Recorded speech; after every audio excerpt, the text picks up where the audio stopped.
Okay, I'm recording. Those on Zoom, don't have your cameras up. If you have questions, speak, but don't have your cameras up because you can see it in the video. It's awkward when that happens. I don't like you see my face in the video, but we have to sometimes. Okay, before we begin though, let's make this small. I want to talk about some things real quick. So, it's finals. I do this thing every single time with finals because you guys are stressed out. You guys feel like you don't know what you're doing. You feel stupid. You feel like you're not prepared for anything. I know. I went through it too. You wish you could just drop out, change your major, be a business major, comm major because they're out having fun and partying right now, right? Well, you guys think about that, but you are one of the smartest people in the country right now.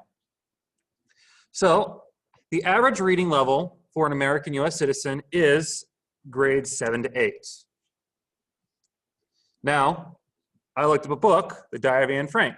Most of us have read this book, either in grade school or high school. Does anyone know what this book's about? Oh, Anne Frank, Diary of Anne Frank. It's a diary. Now, she is about 12 to 13 years old. Now, some of you guys have siblings. Some of you guys remember when you're 12 to 13 years old. Were you writing complex things in a diary? No. So, gotta remember this. Most Americans, so a huge percent of the population, only can read at a 12-year-old girl's diary reading level. That's very sad.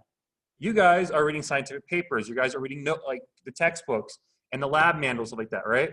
It makes sense that it's hard because it is hard. If it was this easy, we would be in grade school still, right? It is hard, but you guys understand it. That's good, right? Word entropy and enthalpy. Go talk to normal people off the street. They have no idea what that is. You guys do somewhat. Okay. Other than that, let's look at other things because some of you guys are stressing out. Okay. Most Americans can pass high school. My mom's a high school teacher. That statistic is scary because they force students to pass. They literally force people to pass. So that fact that that's only 88% is terrifying. But out of the 88%, only 62% of the 88% go into college. From there, of the 62% that graduate, 62% that go in, most people go into college, continue. Looks like 67 people who enter in private nonprofit institutions, GCU, tend to graduate. 25% who go to for-profit schools tend to do bad because for-profit schools tend to be really bad. But most people tend to graduate once they enter, and that is true for undergraduate and graduate school. You are 70 to 60% likely to graduate. So half the people who enter are going to graduate. That's a pretty good statistic of all the things you're dealing with right now. You guys know that. You guys are not dumb. You're not growing crazy. I understand the temptation of quitting everything and becoming a comm major. It's not going to be helpful because they can't do anything being a comm major. It's not going to help you at all. You guys can do stuff. Okay.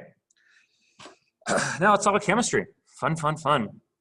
So chapter 19 is thermodynamics, right? So you guys were probably taught this equation by heart, correct? Make this thing a bit bigger so we can see it more. Okay. Here you go. This equation here by heart, right? Delta G equals delta H minus T delta S. What does this delta G stand for? Gibbs free energy. What's that mean? Means nothing to you guys yet. Welcome to biochemistry. This class is teaching for biochemistry. Say that word and you guys perked up. Gibbs free energy helps with spontaneity. So when something's spontaneous, it means it's going to happen in nature automatically. So my students in anatomy, making ATP is a spontaneous reaction. Plants making glucose, spontaneous reaction. It's going to happen naturally. Is it going to happen fast? No, that's why we have enzymes, right? But it's going to happen no matter what. If I left it alone, it will happen and occur. That's what's going on. Okay. What's this delta H stand for? Change in heat, right? If you have Dale, it's kind of hard to understand. This is enthalpy. I don't like the word enthalpy because right here you have entropy. I still get those things confused. This is heat energy. So heat, what two things can happen with heat? You can increase or decrease it, right? Or you can be an exothermic reaction in which you lose heat, all right, loss of heat, or you be endothermic, which you gain heat. So if delta H is negative, am I exo or endo? All right, this is negative, this is positive. That make sense? Okay. Delta S, what does delta S stand for? It's entropy. What's a good way of thinking about entropy?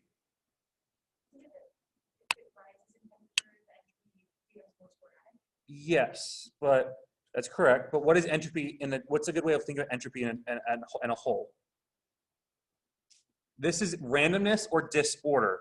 Oh, and the way of thinking of it, this is change in substance. Or change in matter. Best way of thinking about it.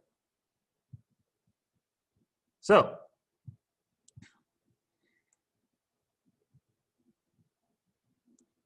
this nice little block of ice right here, right?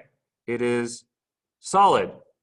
Can that block of ice do anything being a solid? Are the molecules moving around enough to cause something to occur? No. Solid has the lowest entropy at all because it is not random. All the molecules are in a nice crystallized form. Then you have liquid, all right? If I melt the water by increasing temperature, it turns into a liquid, right? Whoop, liquid.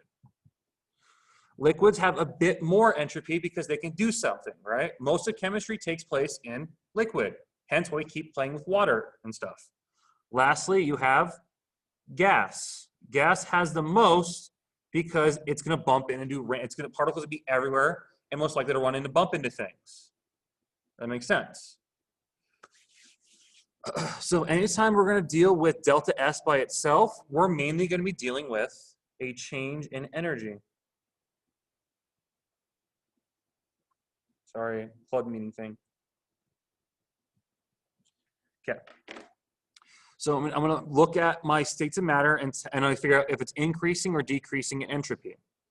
Okay, let's talk about some stuff real quick because I want to heavily go over this example because this is all thermodynamics is almost all based off of that. Okay, so if delta G is negative, what does that mean?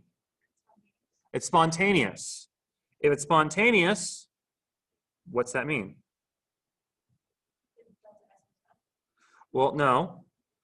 Delta G so there's a difference. So if this is spontaneous, is it going to favor reactants or products? What do you guys think? Products. If delta G is negative, products are favored. This is because reactions only go in one direction, correct? In reality, they can go in both ways. All right, you can have equilibrium reaction, but very few reactions are equilibrium fully. So if you're spontaneous, you're going to favor products. If you are positive, you'll be non-spontaneous and you're going to favor reactants, or nothing's going to occur. This is the exact opposite with delta S. If your delta S is positive, right, it means you have more randomness. You're going to favor products. This being, if I have a chunk of something and I just leave it on the table, is it going to react with anything by itself? No. But if I have a liquid or a gas and I throw in a container or some stuff, it has a more chance of reacting with stuff, correct? So this is positive, means more products. Delta G is the exact opposite of everything else. Delta G and delta H. Okay. Sometimes we might introduce a concept we've gone over before. So Q is equal to K. Right? You guys remember this from like 2 units ago? What's K equal? Products over reactants. If you're dealing with Q though, Q tends to be with solids and liquids. K tends to be with KP or pressure for gases. But they can be used interchangeably, right? So even this says right here, it says Q, I might change it to K if I'm dealing with gases, or I might make it Q if I'm dealing with something else. But they are the same thing. It just means quotient. Okay, so this is the first one. So delta S of the following actions is this. Calculate what delta S is for chlorine gas. Now, what does that triangle mean? Change in. What's change in mean? Products minus reactants. So when you're solving for delta S, right, which is equal to negative 149, right, you got to figure out what this stuff is. And it tells you the standard enthalpy for the following things. So the standard enthalpy for iron trichloride is 142. 142. But you notice that's only for one molecule of iron trichloride. How many molecules do I have in my chemical reaction? So I multiply this entire thing by 2. That gets subtracted by iron, right? So 27. And how many irons do I have? So multiply that entire thing by 2. That is added with, because I add the product side and the reactant side, to my chlorines. Do I know what chlorine is? No, because I'm calculating for it. So that's going to be my 3x. I'm just plugging through x in for that. Okay. Try figuring out what this chemical reaction is, knowing that it has to equal 149. So what ways can we do with it? You could solve this, subtract them, get x by itself and solve for it. That's what I did. You guys try doing it. Tell me what you guys get.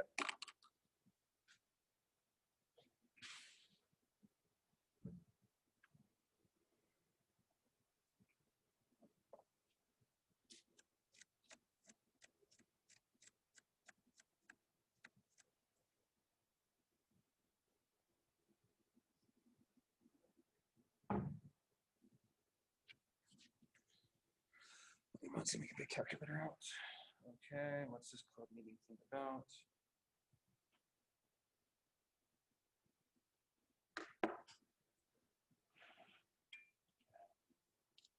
Zoomies, can you hear me okay?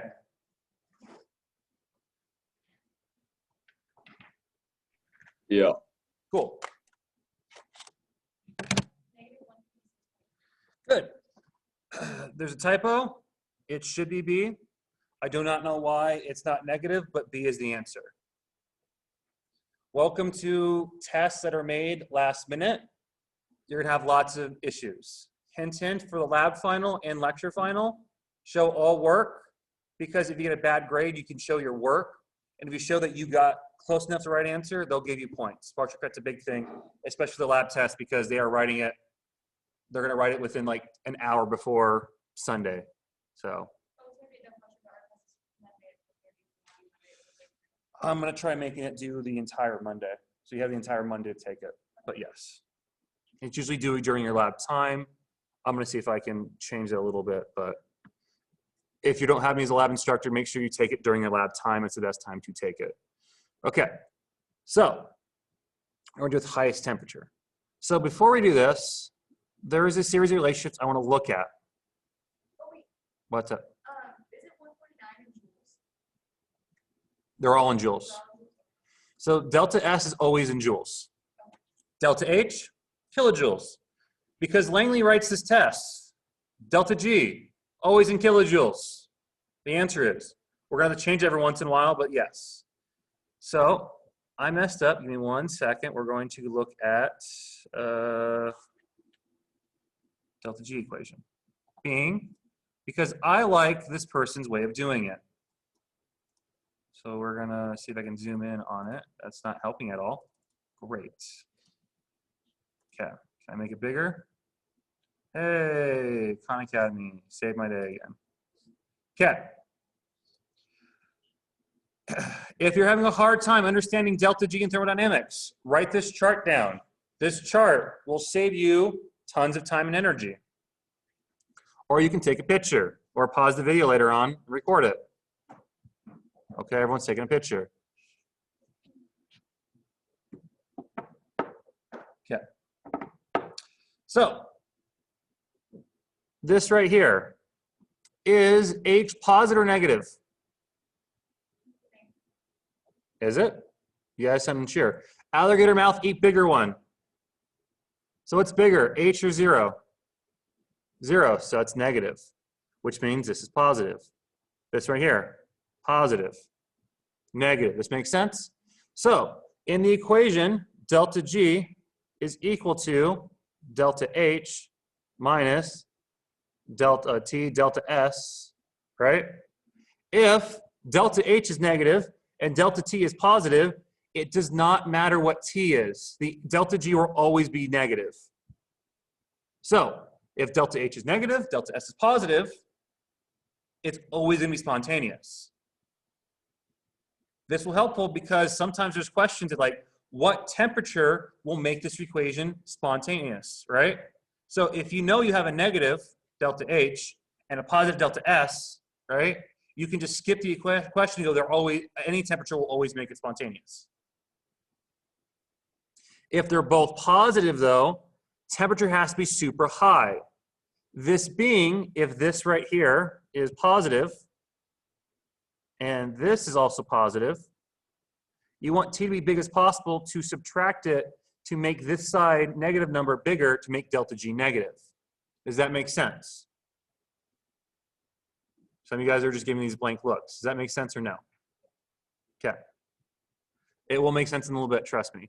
If they're both negative, you want T to be small as possible to make it spontaneous.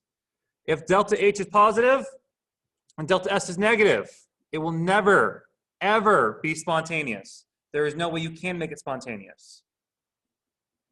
Okay. Some of you probably thought, because I can already see some guys questioning, what happens if you make temperature negative? Remember, with delta G, it's at Kelvin. At 0 Kelvin, what occurs? The heat death of the universe. We all die. You can't get below 0 Kelvin, right? So there is no negative numbers. So this is why this occurs. There are no negative Kelvin values. Okay. Back to the question. Because, go away. There we go. Okay. What is the highest temperature at which the following reaction becomes positive? Okay. So, delta H is negative, right? And that's also negative. So they're both negative. What does that mean? What has to occur? High or low? Low. So I want a low temperature. So first off, I can eliminate E, because that's wrong. Also, I could probably eliminate the biggest temperatures over here. So I see what I just did. Knowing the trend, I get eliminate half the problem, and it makes it much easier. So delta G is equal to delta H minus delta S T. We're going to plug the temperature in. But first, there are two things we need to do. What are those two things? Nope, change it to kilojoules. You're always going to change delta S to kilojoules because Langley likes kilojoules. It's going to save you so much time if you just convert delta S to kilojoules, because it's going to save you guys time later on. So how do I go from negative 57 to 50 joules to whatever that is in kilojoules? What do I do? I divide by 1,000. Okay, which is equal to 0.057, I believe. Yep, 0.057. Okay, so that's gonna be your delta S, 0.057. I do apologize if my writing is bad. The mouse here broke. I can't use my pen mouses because they are making the screen dirty, so I'm using my finger. So I'm finger painting right now. It's great. I love college. Okay. Negative. Okay. So how do I go from Celsius to Kelvin? At 273. So at 273 to 130, what do I get?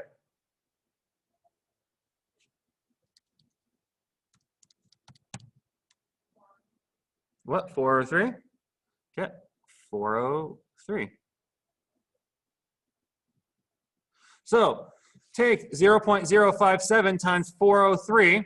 This entire thing right here is negative, right? So if you subtract a negative number, what happens? They're basically going to be basically the same thing as adding, right? So what is 0.057 times 403 equal? 22.97. So negative 34 plus 22.97. Am I still negative? Is delta G spontaneous? Okay, yep, if delta G is negative, it is spontaneous. So that temperature works. Good. Is it the highest temperature though?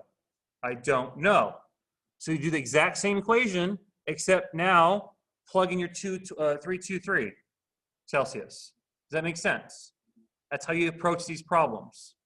And I can guarantee one of these problems like this will be on the test because it tests multiple concepts.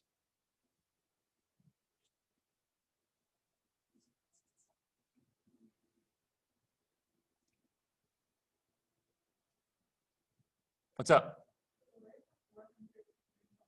So 403, so if you 130 Celsius, right?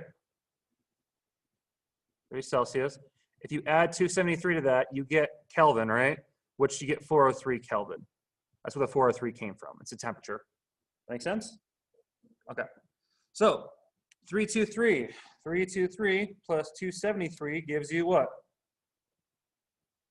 I'm going to erase this real quick. Gives you what? So what's, good job. 596. So negative 0.057, which is just this, times 596 gives me what?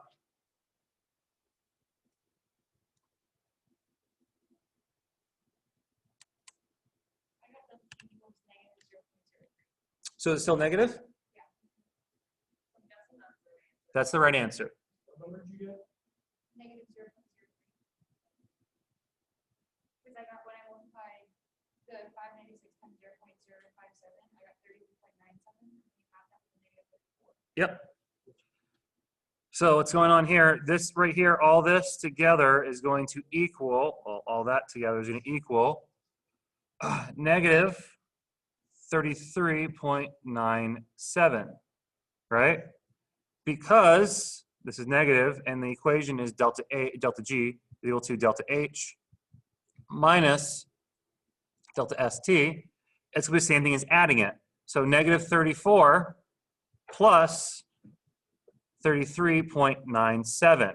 I still get a negative number, right? It's a very, very small negative number, but it's still negative. That's why B is the correct answer for this one. Does that make sense? Because it is still the biggest negative number. Okay. Delta G. Delta G equal to delta H minus delta S T. Convert your delta S to kilojoules, convert your Celsius to Kelvin, plug your numbers in, you should get a number.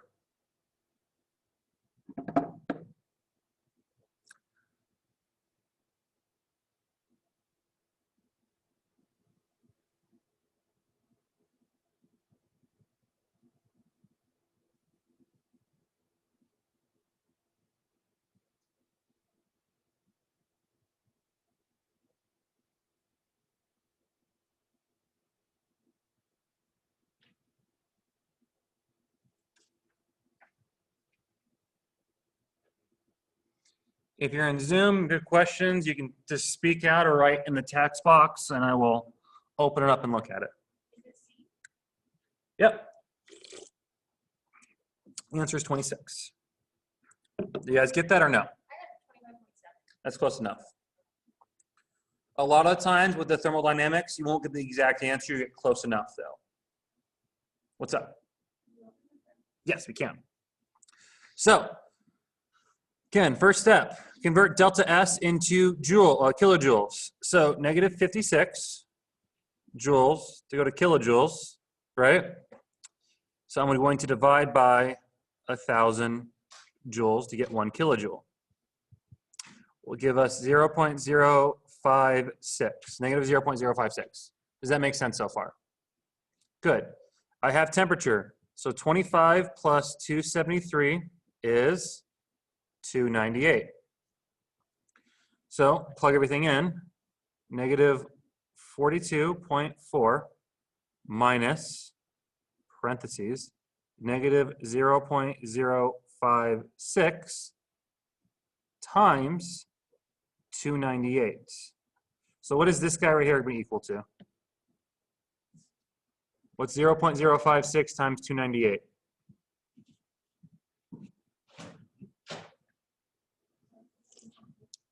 What? 16.6?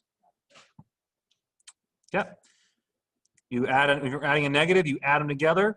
So 42.4 plus 16.6.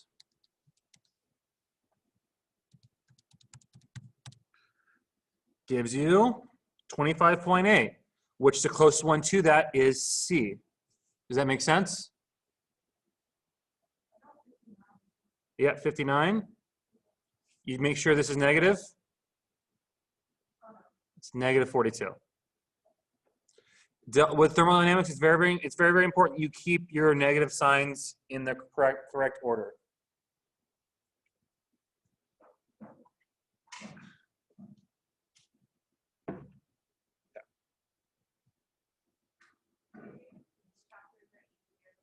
Oh yeah, I think so. Especially with electrochemistry, most of it's pretty simple. A lot of the hard ones you won't be asked because it's asking things you didn't go over in class. Or if you are asked, you won't be asked to solve it mathematically, you'll be able to solve it conceptually. That make sense? How to give this answer? Yeah. Erasing it, going down to number 4. So, notice no numbers, which means conceptualize. I'm going to change my pen length because I want to go one higher. There we go.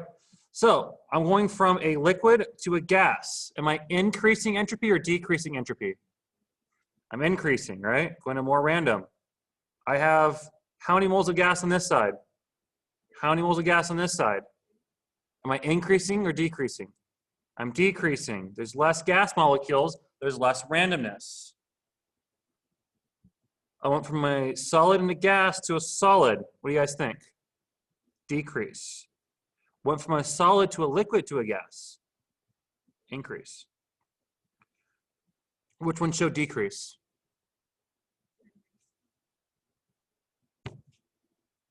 Ones like this will also be in your test because these are just give me questions, but they test to make sure you understand this concept. That makes sense? Okay. If you didn't give us the liquid and gas, would there be like a bigger? Nope. You have to do. You have to be either given the state of matter or numbers. You have to give either or, otherwise you won't be able to tell.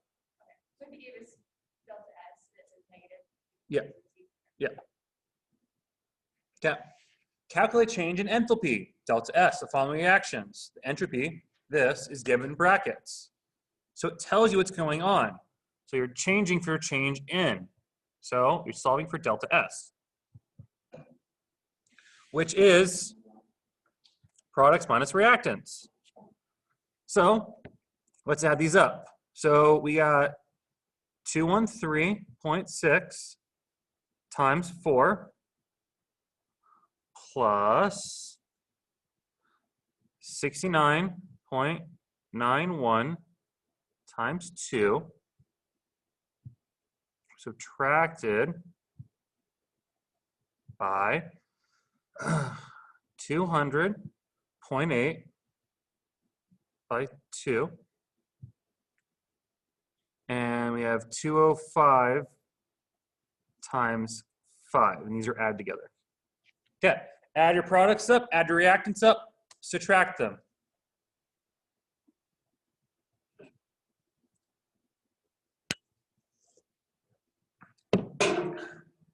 That was loud.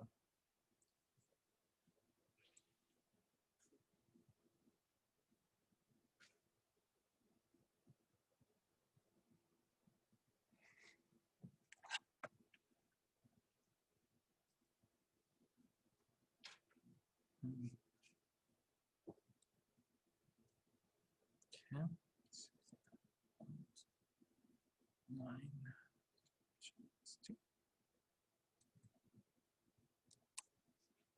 That. 200.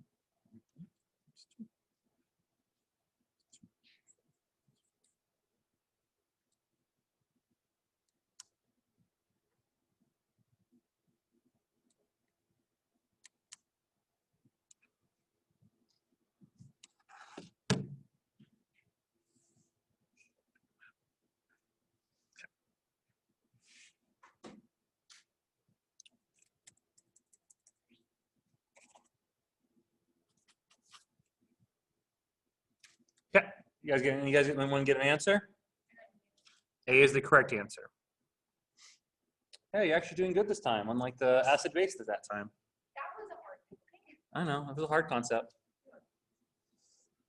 but that was my best grade, so. Well, we'll make this one better. Okay. Which statement is false regarding this? So,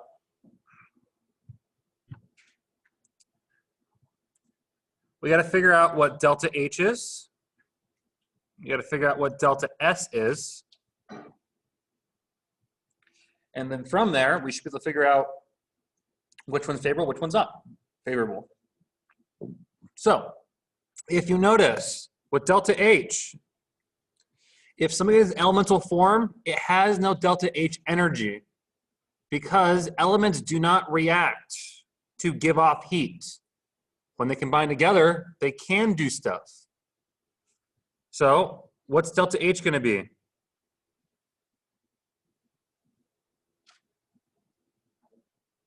Delta H is the same thing. It's products minus reactants. 26? Yeah, you technically multiply by 2. But it's going to be positive. That's what you guys get at. It's going to be positive. Right? Okay. But if we want to, we can do some math. We do math for this one. It's possible to do some math. 26.5 times 2 gives us 53. So delta H is going to equal 53. We'll write it down here. Delta H equal 53. Okay. Delta S, we'll do in, oh, I messed my colors up. We'll do delta S in orange now. Okay. So 206.5 times 2 minus 130.6 plus 260.6. What's delta S going to be?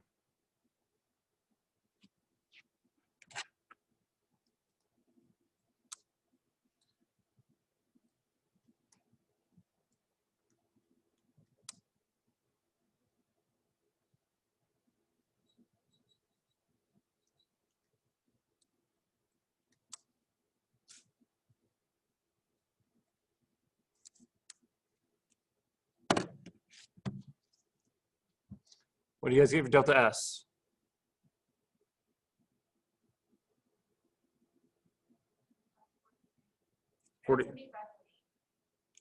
Okay, everyone got different answers. So 206.5 times 2 gives you 413 minus 130.6 plus 260.6 gives me 391.2. So 413 minus that, I get 19.8. So you both got it something wrong. That's why I was confused. Okay. Makes sense though what I did? Yeah. I would always, so from now on for chemistry, always do things step by step by step. Don't try flicking things all in once. My It's, birth is 206. oh, that could be why too. Okay, You at 19.8, right? 19.8. So do you do products minus reactants for delta H and delta F? Yep, because they both have change in. Can you also do it with delta G too? Yes, you can. We'll do that in a little bit too. All of them? You can. Okay.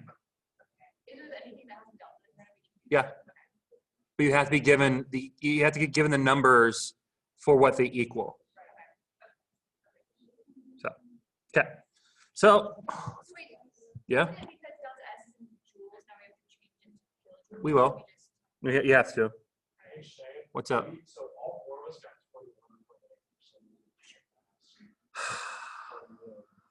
21.8%. 413 minus 391.2. Okay, what did I do wrong? Did I type something in wrong? How do I get that? Okay, sure. Never mind. The answer, I can't do math either. No one can do math today. 21.8. Okay. 21.8 divided by 1,000 is what?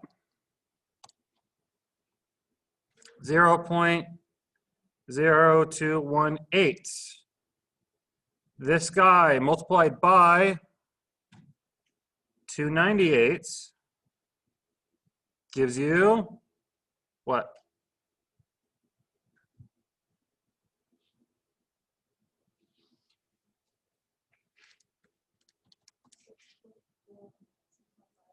Okay, 6.5.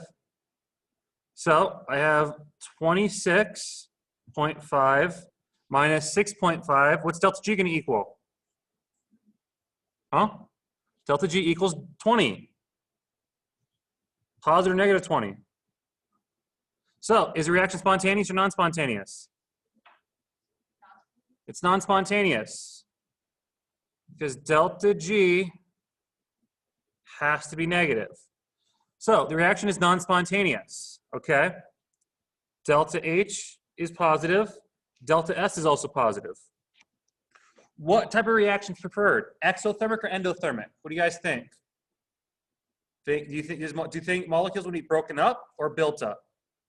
Sorry, broken down or built up? What do you guys think? Are we talking about favorable, like which one would you rather deal with? No, favorable like is which one favors products, which one favors reactants.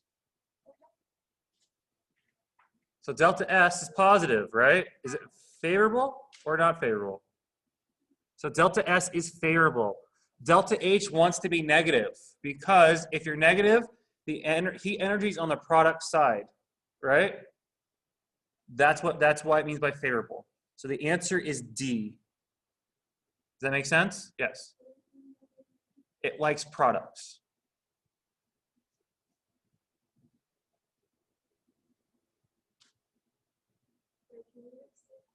So yes. When delta H is negative, it likes products. Because exothermic reactions tend to break things down, which you get more products out of it. Does that make sense? Most things that are built want to be destroyed. Because it releases energy in the universe, spontaneity can occur. Does it make sense? Yeah, what's up? It's not a delta H is positive, it's endothermic. Is it gains? No, I said exothermic. Did I see endo? Sorry, I meant exo. It's exo. So delta H is negative, it's exothermic. Heat is loss. Heat is on the product side. Endothermic heat has to be added to the reactant side. Got it? Cool. So it's a D, right? The answer is D, yes. It is D, Fox. Cool, cool. Okay, only 43 more to go. Okay. A lot of these ones are easy though. Hey, another delta S one. Oh, it's made it bigger. Sure. Okay. Gas, solid. What do you guys think? If delta S goes down, you think it's positive or negative? What do you guys think? Good, yeah. So if I do a down arrow, it's the same thing as saying it's negative. If I do an up arrow, it's the same thing as saying positive. That makes sense? Okay. Aqueous, solid. What's an aqueous solution? It's a solid dissolved in a liquid. You treat it as a liquid, all right? So I have two liquids that became a solid. It goes down. How many molecules of gas is that? 2 plus 1 is 3. How many molecules of gas is that? Up or down?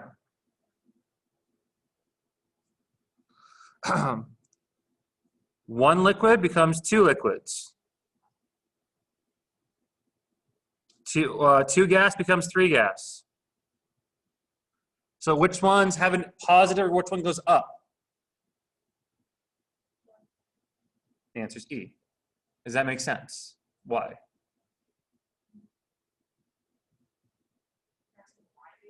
Yeah, does it make sense? Yeah. Okay. Because some people are going like, I'm getting like some weird head nods going on, so I don't know. Okay. Hey, calculate delta G, but you're given delta G values. So again, you're solving a delta G, or technically it's delta G naught. You have products minus reactants. Usually when you have this, usually when we have this not here, it means products minus reactants. Not always. For Langley, if he does it, it means products minus reactants for delta G. But again, with chemists, a lot of people just do shorthand thing. So that is one way of looking at it. That if you see a not on delta G, it means products minus reactants. Does it not mean anything, or is it just a symbol? It's a symbol. Is that it was Nope, it means not. But I know it's products minus reactants because I'm given the products and reacting energy and not delta H or delta S. Okay. So again, products minus reactants. So negative 502.5 times 2 minus 103.7.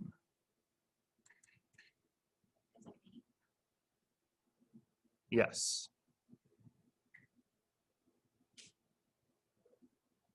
Hey, if you notice, Gibbs free energy for elements is also 0 because you can't do anything with elements. If they're in elemental form, they're not going to want to do anything, especially if they're diatomics. They're happy. It takes energy to make them unhappy.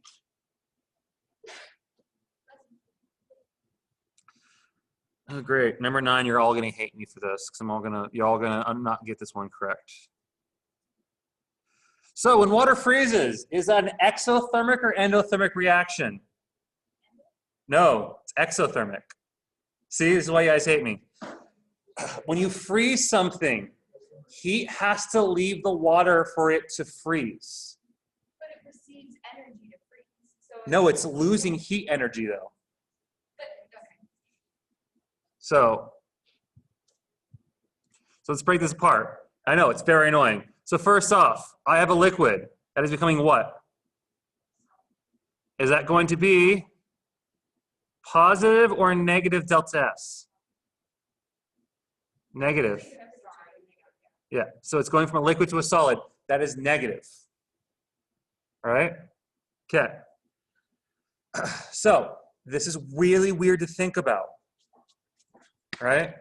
So first off, you want to think it this way. We got to figure out which ones have a decrease in entropy. A is wrong. That is fine. That is wrong. So A and D are gone. What is endothermicity? We'll talk about that in a little bit. Also, there's a word that Langley uses in the homework that I don't understand. What's the word? It was like, oh my, Spontaneity? no, it's Oh. some weird word. Okay. Okay. Apparently he uses it all the time. Yeah. Okay. So if you notice, of the ones remaining, right, we have 2 exo and 2 endo. This is really weird to think about it, but does water freeze naturally? Yes or no? Yeah. Thus, it has to be a spontaneous reaction, right? Because it can occur in nature, right? Without me doing anything, it can occur.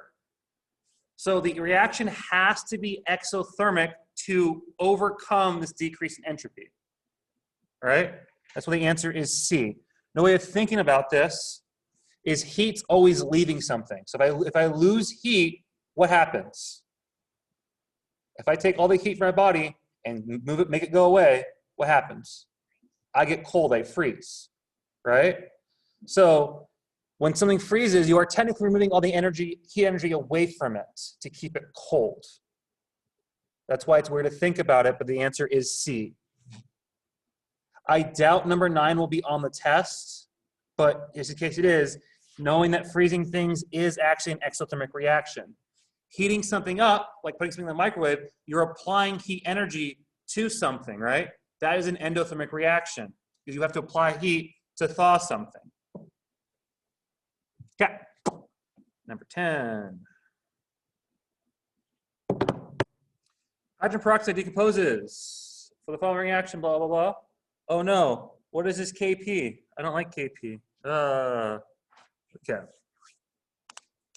So there are more delta G equations we have.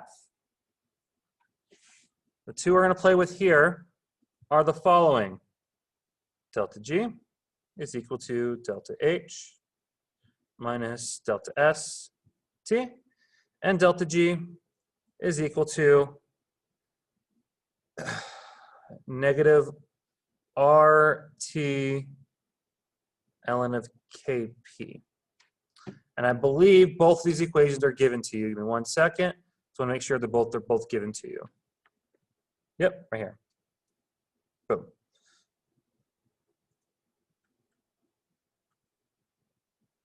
Okay. The reason I'm doing this is I'm looking for Kp, right? So I need an equation with K in it. There you go, an equation with K in it. But I can't just use this equation. Why? I have temperature, right? We know what delta R is, it's a constant. The only thing I do not have in this equation is delta G. How do you solve for delta G? Well, I give you delta H and delta S. You should be able to figure out delta G, plug that into this equation, and solve for Kp. This is a two-step question. I can guarantee that stuff like this is going to be on the test because two-step questions are on the test. So let's solve for this one because there is something else you have to do, but I don't want to give it away just yet. So solve for delta G first.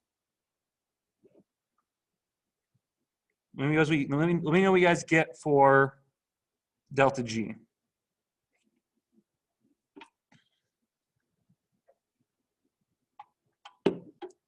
Oh, Ben wants in. Yep. Well, there you go, Ben. Zoomies, following along? Yeah. Cool. Indefinitely? Oh, is that when like one is increasing by a certain amount? No, it's when it all works together at the same time, but What? it's small numbers. Okay. I don't remember seeing that word in the homework. Infinitesimally. Yes, thank you for saying the word correctly. I'm running on no food and no sleep. Let's go.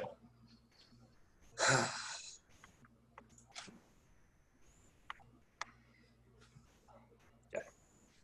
And we get delta G yet? Okay. I got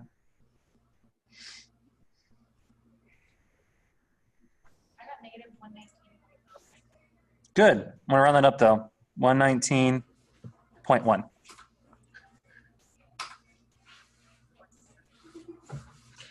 Okay, which It's not my fault. It's not your fault. no, it's 119. Emily, try doing it again. What is this Tucson thing? Oh, it's Tucson. Oh, it's bad memories. Good way. You probably rounded somewhere weird.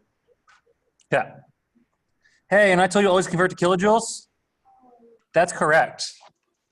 Problem is, when you're using delta G in any other equation, it can't be in kilojoules. Yes. It is annoying. Welcome to having Langley as a professor. Yep. Multiply by 1,000. Yep, we're gonna add 3 zeros. So 1, 1, 9, 1, 0, 0 is equal to negative r. What's r gonna be? 8.314. T is gonna be the exact same T, 298.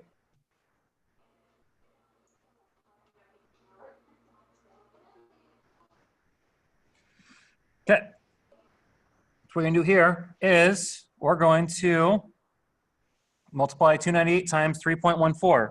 What do you get? 2,477.6. Okay, negative. Divide by both those numbers. Okay. I know it's confusing, but it's the best way of doing it, trust me. Because if you never always convert this to kilojoules, right? You're gonna get an answer which you won't see as an answer, but it will be one of the answers up here and there, especially on the final.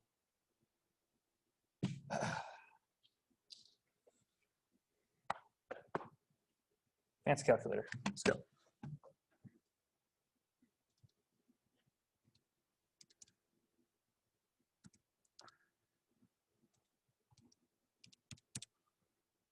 Cool. I got 48. 48.1. Okay, 48.1. Or negative. Or no, I have ln. How do we get rid of ln? E. So I take 48 to the e power. What's that? 7.016. No. E to 48.1. I got 77.75 times e to the 22. Sorry, 20th. I got d.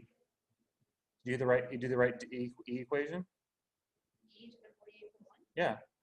7.7 times 10 or yeah, 10 to the 20. Okay, that's what I wanted, was that big number. Mine just looks like a Oh, number. okay.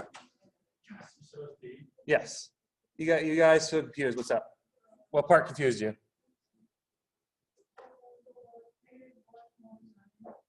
This part right here, getting this part confused you? Okay.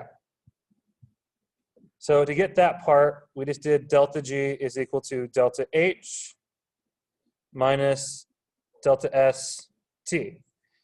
So I always want delta G into kilojoules when you're solving for it, right? So that's already in kilojoules. I'm going to plug that in. So negative 98.2, right? Minus, and then delta S, I need to convert that into kilojoules. How do we go from joules to kilojoules? How do I do that?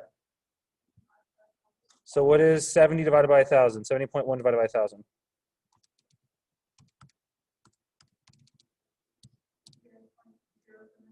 0.070. Good. And I have temperature. What unit is temperature in? Is it Kelvin? How do we go from Celsius to Kelvin? Yep, plus 273. So what's 25 plus 273?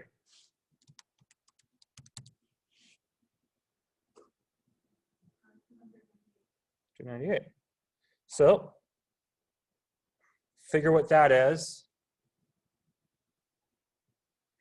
Oh, I think you didn't convert it back. You won't get the right answer. You'll get, Did you get an answer? you would get one of the answers, yes. You would get A, which is very wrong. Huh? What? Oh, yes. I thought Emily was speaking for a second. I was confused. I'm like, wait, what? Yes, so it is 20.8. Okay, so right here, right? 20 point minus. So negative 98.2 minus 20.8. What's that?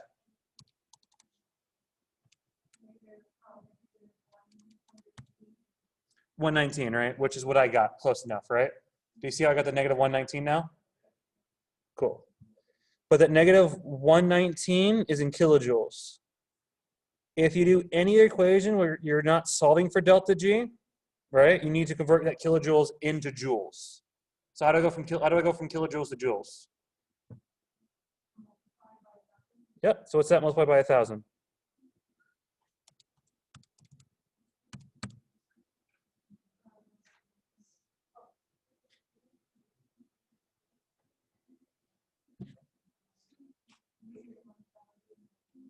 Exactly. And you just plug that into the negative RT ln of K.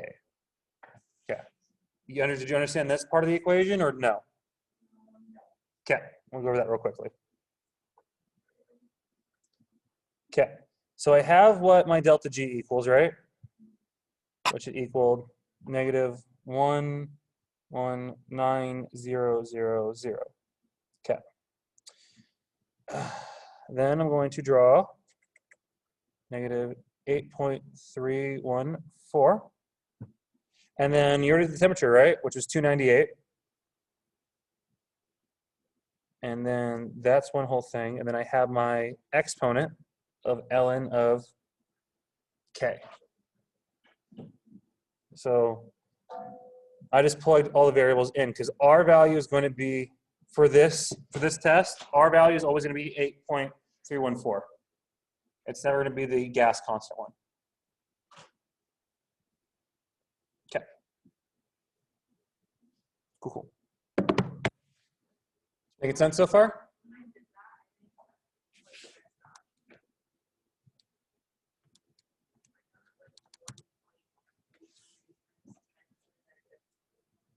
Okay, that's weird. Let me try it again.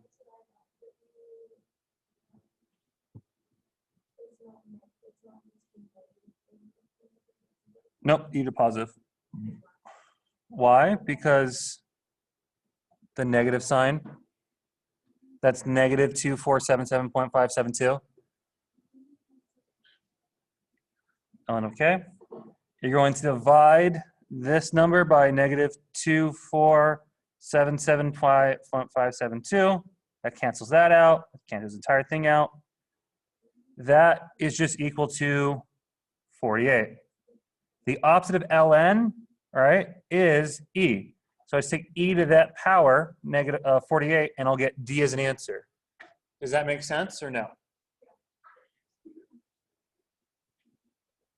Okay. Those are following along. You're good. Just make sure everyone's following along.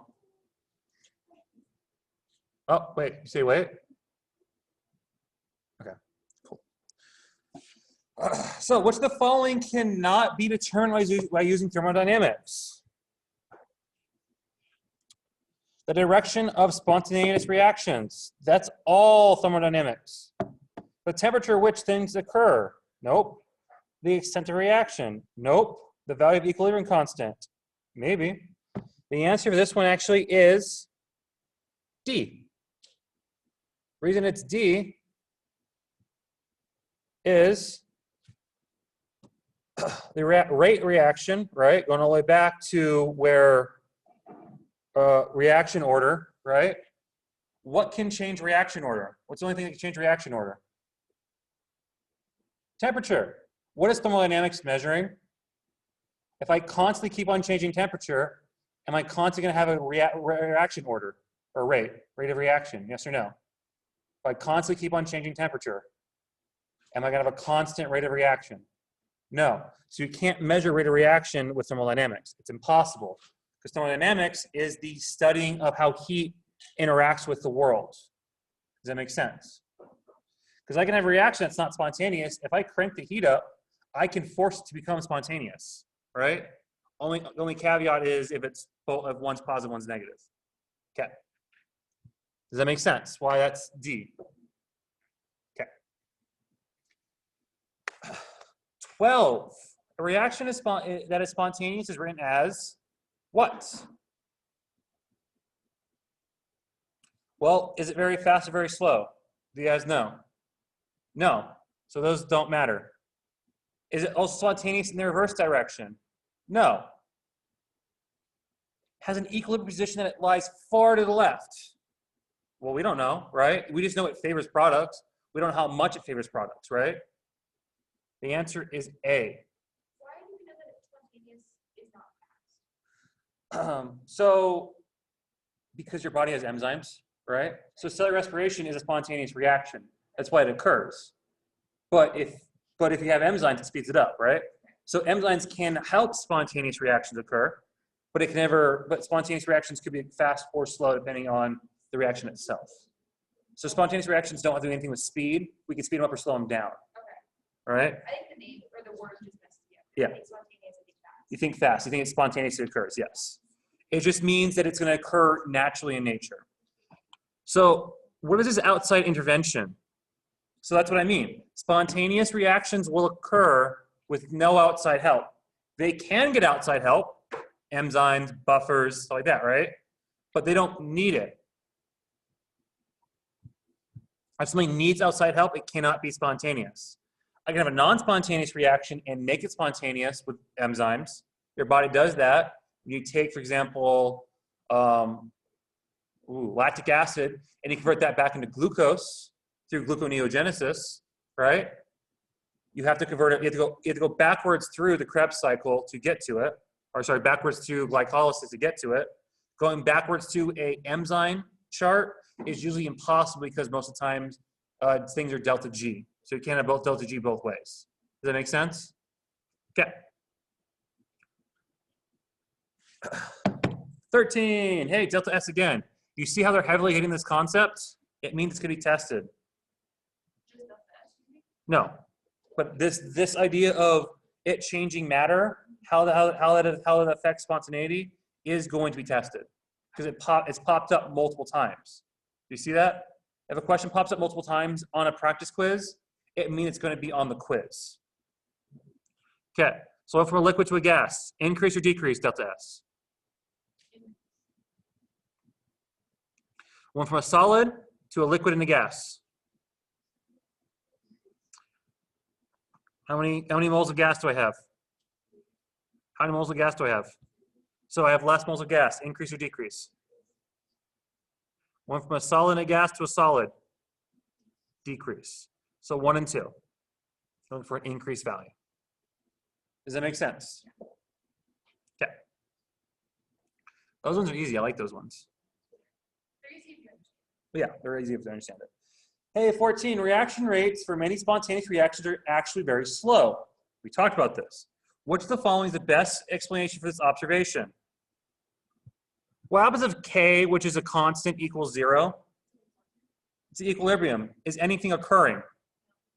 So spontaneous reactions, and a reaction is occurring, right? So it can't be A because that means nothing's occurring, right? The standard change in energy for the reaction is negative. Well, yeah, that's true, right? Because it's spontaneous. And this right here, oh, sorry, that's actually positive. My bad. That's wrong, right? Is it negative? No, it's positive. Yep, that's bad. That's positive delta G. That means nothing. Reactions are endothermic. Well, that doesn't mean anything to me without other numbers. The standard enthalpy for the change is, okay, that's kind of helpful, right? But we have that whole chart, right? If delta S happens to be negative, I can overcome that, right? With the different things. Again, no. It's because activation energy is high. Remember, if you want to do something, you have to overcome the hump, right? To activate something. The reaction will proceed forward. It just has to get enough energy to overcome the hump. It will eventually. It could take 10 days, 10 years. It just depends on how long the reaction takes place. Enzymes make it occur faster. Because how do enzymes work? Lower activation energy. The reason I'm hitting this enzyme thing very heavily is because this is what biochemistry is about. It's applying chemistry to biology. What's up?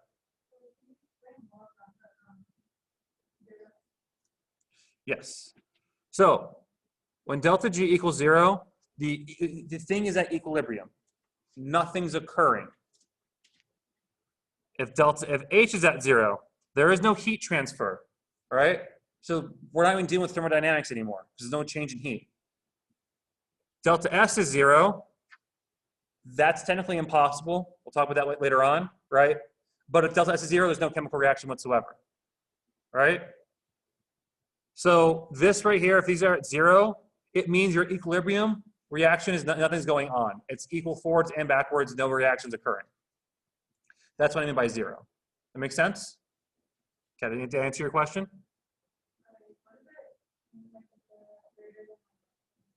So the alligator mouth eats the biggest one, right? So if I have delta G and the alligator mouth is eating 0, it's going to eat the bigger one, right? So delta G has to be less than 0. What numbers are less than 0? All the negative ones. So delta G is negative. There you go. Oh, good.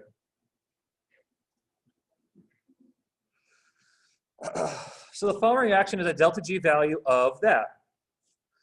Calculate K. Woo! I love the ones we do all weird things. So you notice I already am given delta G, right? So I can just plug it in. So delta G is equal to negative RT ln of K. However, I got to convert that kilojoules into joules. Could you use the E is superscript of negative delta G over RT? No, that's only for electrochemistry. Oh, okay. Because the E is for energy, which we're going to deal with in like 20 questions, in about a couple questions. Yeah. I'm using this equation because it has K in it and it has everything given. It has temperature and it has delta G. That make sense? Okay. So first off, I'm going to convert that kilojoules into joules. How do I do that?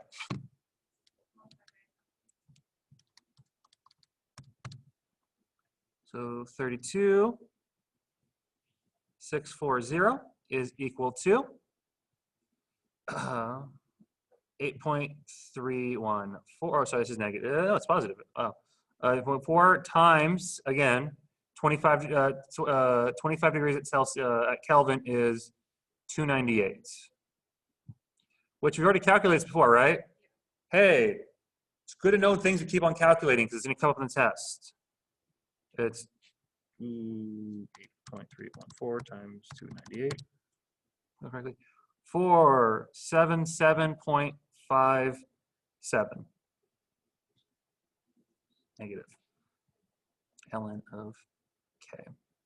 You notice this time my delta G is positive. So when I divide the 32,640 by the negative 2,477.57, I'm going to get a negative number. Does that make sense? Okay. So divide, we'll use different colors so you guys can see it, divide by negative 247,757.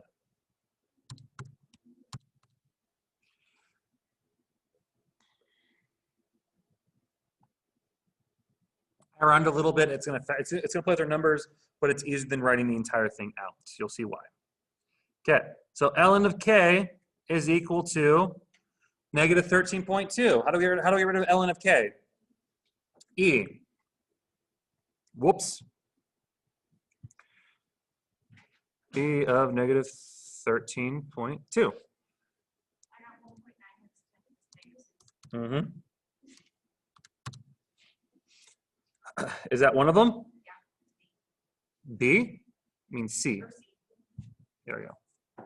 Do not stop halfway through. Make sure you finish the equation all the way off. That's why it's good to write all your work.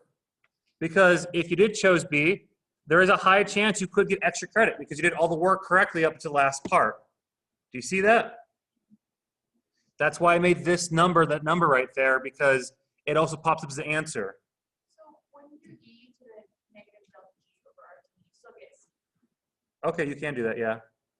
I just don't like, I like doing it step by step because some people's calculators are weird. Because some people are using like dollar store calculators. Some people are using a bit more fancy calculators. If you're confident in your calculator skills, do it all in one step. I recommend doing it in multiple steps. That way you can see what's going on. Hey, which process is negative delta S? Ba, ba, ba. So evaporation, what's evaporation? Liquid to a gas. Is that going to be increase or decrease? I go from a liquid to a gas. I go from a liquid to a gas, am I more random or less random? So it's up. If I mix ethanol with water, if I water down my alcohol, do I still have alcohol? Does anything happen? No. It's kind of null. Does that make sense? I still get a liquid in both sides. So nothing really occurs. Okay. But E, I'm just jumping around because I want you guys to understand this. If I take a large crystal or something and I grind it up, what do you guys think? It's still solid, right? No. Right? Raising the temperature of copper. So actually increasing temperature actually does cause an increase in this because you're heating the molecules up, they get a bit more random. If I take gas and I compress it, right? Does the gas have less room to move around? I compress a gas, right? If I go from 1.5 to 0.5, I compress that gas into a smaller space, right? There's less randomness because the gas particles can't go places, right? You notice increasing temperature and increasing volume actually will increase delta S. This right here causes a decrease. So the answer is C. Does that make sense or no?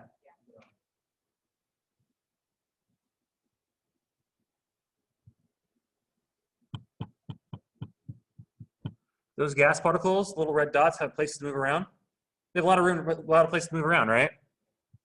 If I compress the cylinder, they have more or less place to move around. Less. So they have less. They can do less random actions, right? Because I put them in a more confined space. That make sense? Cool. No. Technically, E would have a little bit of increase in delta S, but it's still a solid to a solid, right? Powder's a solid, right? It's a physical change, not a chemical change, right? Why does it decrease? Like delta S. Why? Because there's, so delta S is randomness, right? It's entropy. So if I compress the gas particles, they have less room to move around. They actually have more chance of running into each other. It's going to force a reaction forward in a way. But then wouldn't E make it more particles as well? And more It would, so it would increase it as well, because technically E would cause a slight increase because you're allowing more randomness to occur. Is this one of those questions where it's what's the best answer? Yeah. Yeah, that's why it's C. Questions like 16 will not be asked. These are too finicky to think about because you can argue. If you can argue a test question, it's not a good test question. Okay. It's not a debate class. Okay. Hey, going back to this chart. All right. Delta H is positive. Delta H is positive. That's this one right here. All right. Delta S is negative. Okay. So positive, negative Punnett squares. I can never be spontaneous. Yep. The answer is D. 917 is D. That's why I want you guys to write that Punnett square out in your notes to understand it, because otherwise you have to plug in -2. You plug in this number. You got to plug in this number, which in reality this number can't even exist because the universe is already dead. You stop kicking it. You can't go below 0 Kelvin.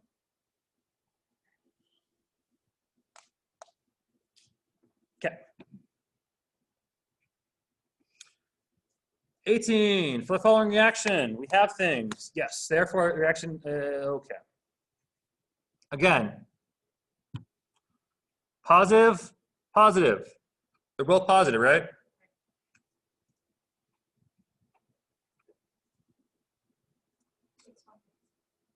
Yep. No, so positive, right? Positive, spontaneous at high temperatures.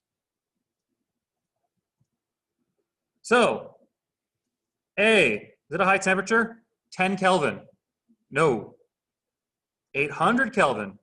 That's pretty high. It ain't going to be this one because we already said 10 is gone, right?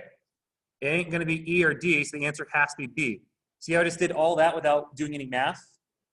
You could do the math. You could do, whoops, stop, make it bigger. Okay. You could do the math. Oh, delta S, not double T. Do you think Langley and Data just make this way more harder than it should be? Yeah. Langley makes it more harder than it should be because Langley wants to talk about the concepts because he teaches the master's chem classes he's trying to teach to convince you guys that chemistry is fun. Deo doesn't go over concepts enough. He goes over more practice problems, more examples. So there is a give and take between the both of them. So if you understand, if you have Langley, most of the time you're likely understanding these concepts. That's all he does is talk about and doesn't go into examples. Well, Deo, he doesn't go over enough conceptual examples. He goes over more mathematical examples. So that's the problem between both of them. Okay. You could plug them in, but I mean, you got to plug in two numbers, and that's a lot of work. You guys are college students. You guys know you want to do the easy stuff first. You could. That's how you would solve for C. To solve for D, you would have to plug in a number that's not one of those ones. Consider the hypothetical reaction at 310 Kelvin. Standard free energy of the formation given in parentheses. Calculate the standard formation of B. What does that mean? All this is saying, don't worry about this, right? Just delta G is equal to products minus reactants. I just have delta G, right? So I can plug in negative 46 is equal to, let's use this bright green, 176.4. So what does X have to be to make this statement true?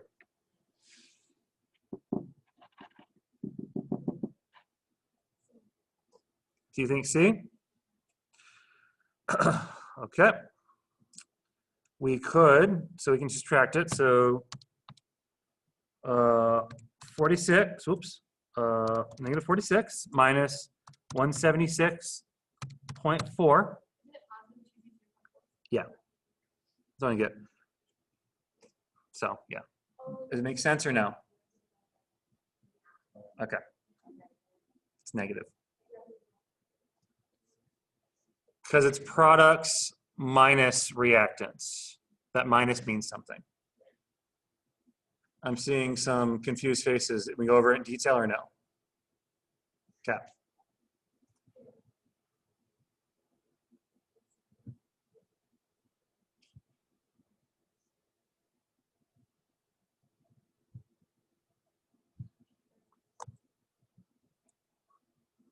Okay. So I get X by itself. How do I get X by itself? There's two things I can do. I can either add X to one side, right? Which I mean, I can do that. So if I add X, X go bye-bye, right? So now X minus 46 is equal to 176.4. Okay. How do I get rid of this number right here? I add it. That's one way of doing it. It looks like the X being negative confused people. You'll get X is equal to 222.4. That makes sense now?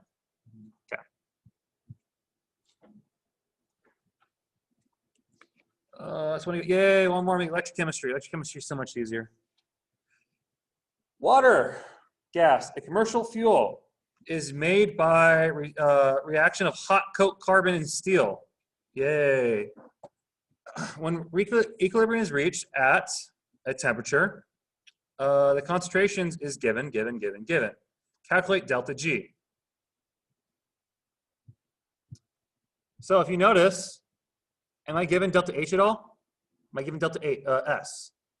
So only other delta G you guys have used so far is RT ln of K. What's K equal? What are my products? What are my reactants? Here's my products. Here's my reactants. Remember, I don't care about solids, right? So if you notice, they're nice and make both my products the same number. They also don't give you. Yeah, they don't because they're nice. If they were mean, they could have given you the C. So we have 4.10 times that. I'm going to square it because we're multiplying on the same number twice. Does that make sense why I'm squaring it? Okay, divided by, what's this equal?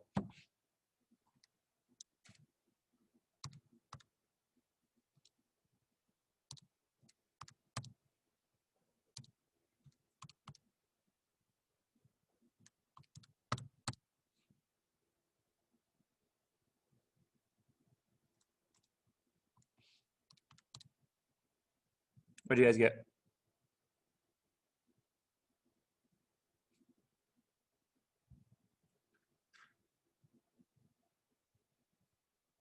What's this equal? I got 0.167. Okay. I got 0.16. Try doing it step by step. Because what's going to happen is, so what's 4 times 4? 16, right? But then you have to deal with, then you have to basically divide by 4 zeros, and you get 0.0016, right? And then you divide it by 0.01, which is basically the same thing as multiplying by 2. So that's why you get that. That's how numbers work with exponents. It's great. I hate it. Okay. Does it map? Does the 0.10? So the 4.1 would make it 0.7 or 0.17? Nope. It's 0.1. It's 0.16. Try it. Is your calculator not doing it correctly? You're just doing 0.1681. So 0.4, right? I understand the math. Okay. That's weird.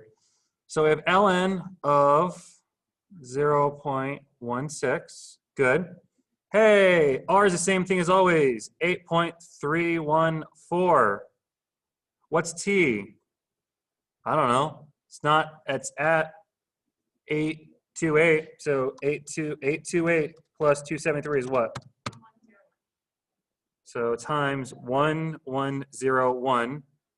This whole thing, tell me what you get for delta G. You get D. 8.314 times 1101. The ln of 0.16. So the answer I got was positive 16,774, right? 0.93. The closest one is D, divide by 1,000. And you'll get D as an answer. Good. Glad no one messed up the negative sign this time. Oh, I'll go back. Zoomies, how you holding up? Are you guys still there? Yep. Okay. One of you left. Okay.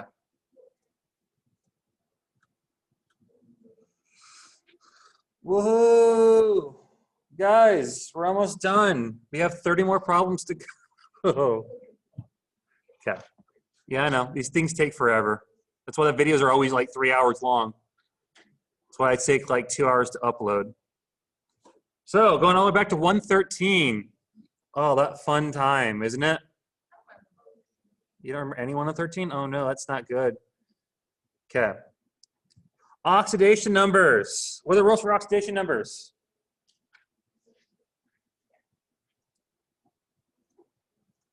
Oh no, this is scary. We're going for panoramic.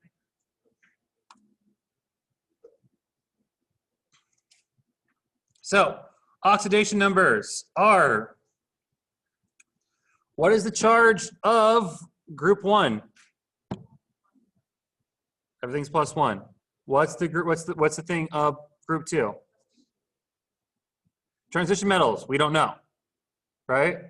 Normally, oxidation numbers are a bit different. Oxygen is always -2. The only case when oxygen is not -2 is when it's bonded to hydrogen. Why? What's it going to be instead? -1, because hydrogen's +1. Good. Other rule you need to know is that this group, all of these guys are always -1. Yes. Okay. So, okay, take a picture. That's fine. Okay. But when it's asking us the oxidation state of Hg, would we just look at CO2 then? Yeah. Just opposite. Ag, CO2, Cl2. I'm just showing you how to do it, you guys, if you guys want to do it later on. So, chlorine's what? -1. How many chlorine do I have? So what's the overall oxidation charge of chlorine? Is there a number up here? There's a number up there? I circle a number? No, which means they have to cancel out. So what is the charge of mercury here? It has to be +2 to counter out the -2, right? But how many mercuries do I have? So what's the charge of each mercury? It's +1. Does that make sense? Athena, you gave me this weird look. Does it make sense or no? Okay. I know it's been almost like what, 4 months since we touched this concept. It's going to be confusing, but this is what all electrochemistry is about: is oxidation reduction. So guess what we're doing for the next 3 hours? I'm joking. We'll be done within an hour and 30 minutes. Wow. Okay. No, ask questions. They're here for. Does that make sense though? Why it's +1? Okay. Next up, you got this funky little thing. Hey, remember in lecture, or sorry, in lab, if you had me as a lab teacher, I drew the galvanic cell, right? Got a piece of metal in here, got a piece of metal in here. They're connected by a wire. And they got this thing right here that separates them, right? Do you guys ever see this in lecture yet? Some of you? Okay. What's this thing right here called that I just drew? Salt bridge. So what this means is all of this is in one of the cells. All of this is in one of the cells. That should make sense. Or no, well, kind of. I'll explain what's going on here. So what's going on here is we're writing an equation, we're breaking it up. So we have zinc, right? That's the first one, so we write it right there. And that is reacting with chromium. Then, as a product, we're getting zinc +2, and we're getting chromium normally. Why? Because what does electrochemistry have to do with? Oxidation reduction, right? I have to have one, something's going to be oxidized, something's going to be reduced. So this guy reacts with this guy reacts with this guy. I know it's confusing, but you need to understand this, because this is a simplified formula. Simplified because it's, I guess, easier. I don't like it. But that's what this is. So you can easily tell zinc has what charge? What's the oxidation state of zinc right now? What's that number right there? 0. It's elemental, right? 0. It became positive. Did it lose electrons or gain electrons? What's that called? This is this side being oxidized, right? What's this side have to be then?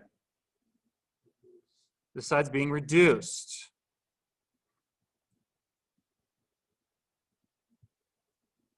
For this class, the anode always does the oxidizing.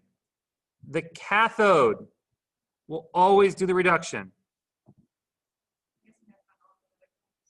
Well, you can actually reverse it to make a rechargeable battery.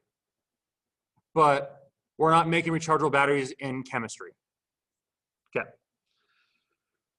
So, how does this work? Where do the electrons go? Where are the electrons made? In the anode or cathode? Electrons are made in the anode. That's why it's negatively charged. Electrons are formed here. Do electrons want to hang out with each other? Negative people never want to hang out with negative people, right? Negative people want to bring down positive people. So all the negative people are going to go bogger the cathode. So electrons flow from the anode to the cathode, right? A is wrong, right? Because that's not what that says. It's the exact opposite. Okay, electrons flow from the zinc to the chromium. That's actually correct because zinc is my anode, chromium is my cathode, correct? Electrons are formed in the zinc and go to the cathode. Boom.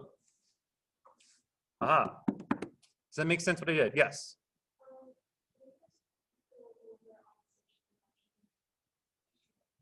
Yes. So Athena, if I add, do you want me to add negative points to your grade? Do you want me to add negative points to your grade? Why not? What's going to happen if I add negative points to your grade? It goes down. So electrons are negative, right? So if you add electrons to something, what happens? It goes down in charge. You guys want positive grades, right? You don't want these negative points, correct? Okay. So if you're adding electrons, you're being reduced. So adding electrons is reduction. If the number goes up, so for example, zinc is a neutral atom, right? Neutral element, doesn't have any oxidation state. It's unreactive, but it's going to become +2. It got more positive.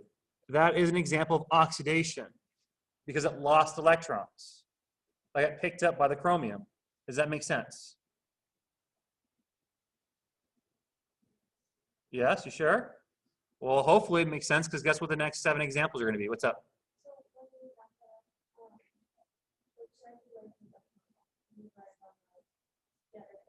Wait, here?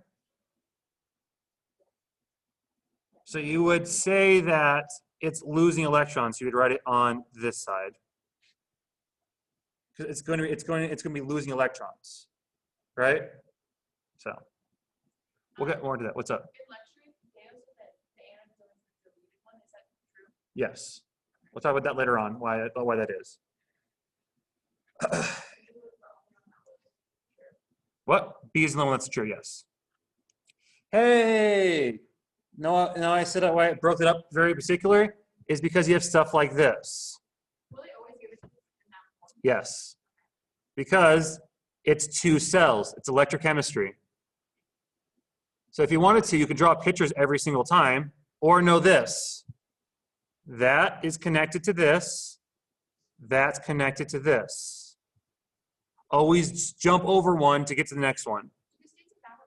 No, because you can only have solid and aqueous. You can't have anything else. Okay, so first up, I got potassium. What's the next thing potassium's reacting with? Is potassium reacting with potassium? SN2 plus. If potassium is reacting with positive potassium, nothing's occurring really, right? So A is wrong. Is anything else like that? Nope, I think A is the only one that has it reacting with itself. Oh, D is wrong. There you go. Thank you. Good. Then I have K plus, and then I have SN. Nope, SN normal. Okay. How many electrons are being transferred?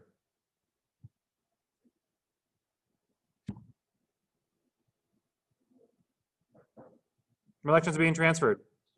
2, right? Because this guy went from +2 to 0. Okay, how do I dictate that? Is this enough? Is this balanced out? Did that guy absorb enough electrons? No, right? He only lost 1 electron to give away, right? So we need to put a 2 here to say that that lost 2 electrons, put a 2 there, put a 2 here. It makes sense why I did that or no? You got to count the number of electrons. Okay. Huh? Okay. You understand me drawing the reaction out so far? Okay. You understand that part? Okay. So this guy went from a +2 to a 0, right? So how many electrons were transferred in this thing right here? 2 electrons were transferred. So 2 electrons are transferred in this entire equation.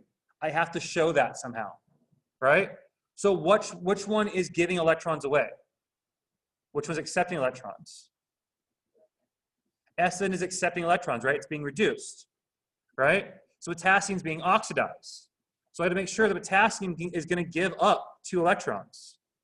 How many electrons is it giving up, though? Is it enough? How do I make it give up 2 then? I just put a 2 right in front of it. Does that make sense? That way it gave up 2 electrons to be used. If I put a 2 here, I put a 2 here to balance it. Does that make sense? Which will give you that one. You said C? No, C's wrong. E is the answer. Athena, you don't like this? Okay, well, guess what? We have 17 more questions to practice this concept. Well, that's not good. I should not be explaining these things to you. I don't like that. Okay, now we have to deal with E0. So E of cell, which is basically how much energy my battery made, right? This is going to be the energy that is being reduced minus the energy that is being oxidized, or another way of putting it, it is going to be the energy of the cathode minus the energy of the anode, or the energy of the right cell minus the energy of the left cell. Take your pick which one you want to know. I recommend the top 2 though, because they could always be a bum and they could switch things around for you. Okay. Are they? It says E not red, E not red. Exactly. We'll talk about that in a little bit. Okay.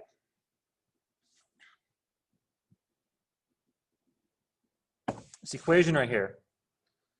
What's being oxidized, what's being reduced?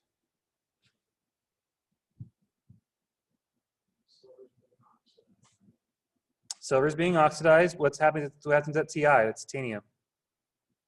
It's going from a 2 to a 0. It's being reduced. So that one goes first, right? So negative 1.63. Okay. So if that one's being reduced, this one's being right here is being oxidized. Does that make sense? The energy of being oxidized is the exact opposite of energy being reduced. Does it make sense? So if the energy of it being reduced is 0.18, the exact opposite of it being would be negative 0.8, because that is the energy of being oxidized. It is the exact opposite. Does that make sense? Yes. You have to change. You have to flip the sign. Does that make sense or no? Okay.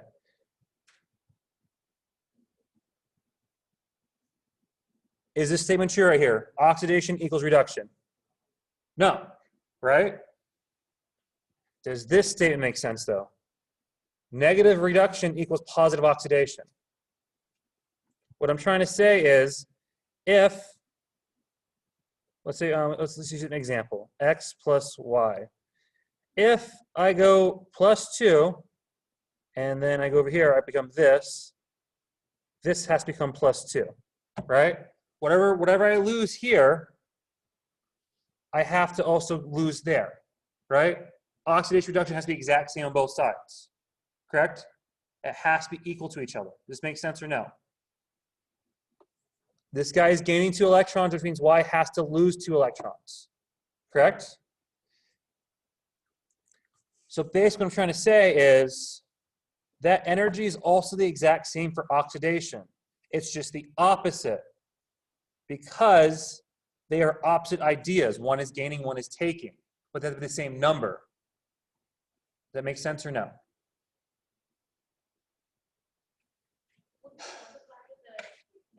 No. No. No. Nope. This is the energy of the entire thing.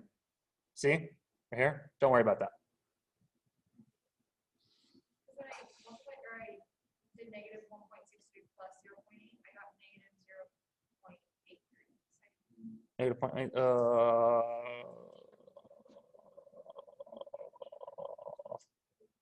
But then when I multiplied it by 2, I got 2.4. Yeah, then you need to multiply that. My bad. Should be C. Yeah, the answer is C.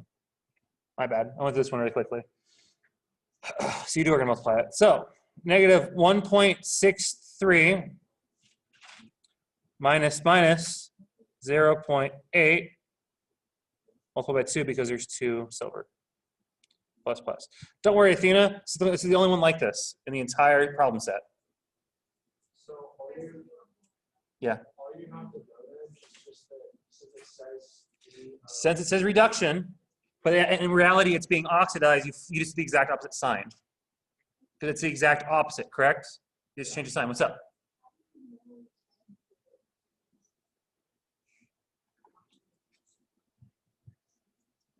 So is this guy here being reduced or oxidized? Is this statement true? The energy of reduction is equal to that, right?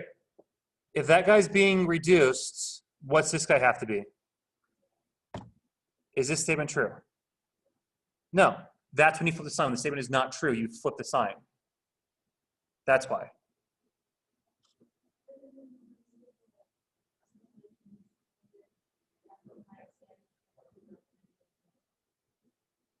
Yeah. So I got negative 1.63, right? So it's going to be boom minus, right? 0.8 because I changed that to a negative sign, right? I just did this. If you subtract by a negative number, it's the same thing as adding together, right? And since there's 2 silvers, you plug a 2 into here. so which You got one's A? reduced? What? One second, guys. I'm gonna pause the video real quick. Give me a second. I'm gonna pause my recording. Use the restroom. If not, I can go back. Oh, what's the question through 13 and 17? 13 was A, 13 was A, 17 was D. 17 was D. So the answer, yep. A. Okay, moving onwards. What? How do you do that? The answer is A, yes. Why is it A? Because you multiply the 0.8 times 2, which is 2 AD, and then you subtract the negative 1.63.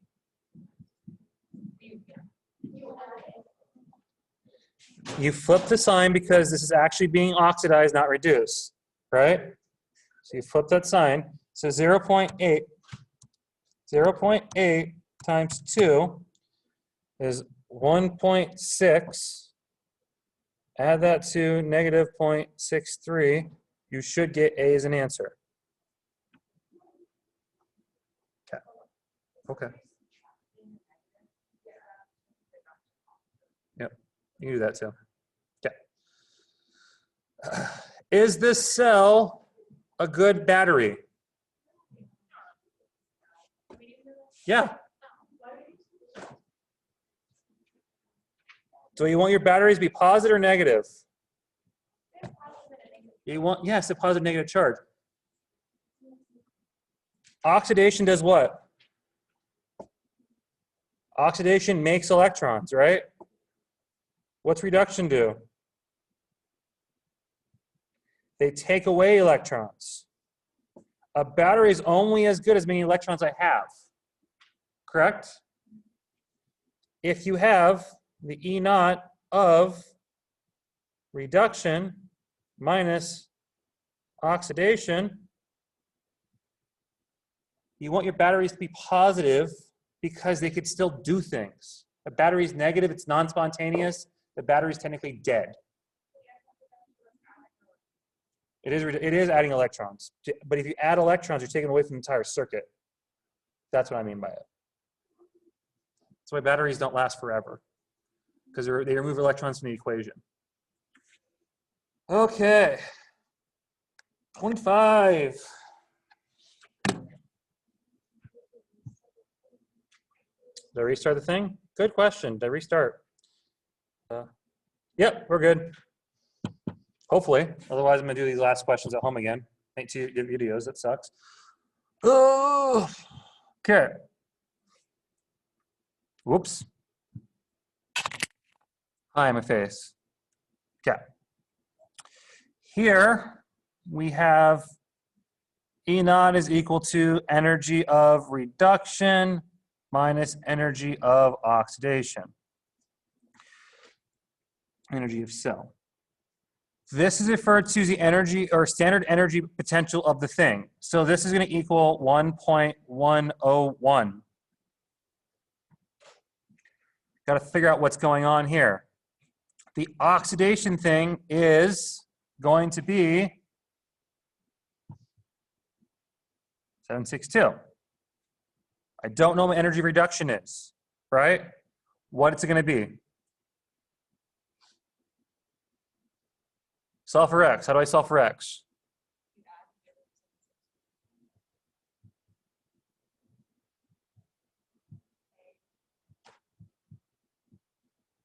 There you go.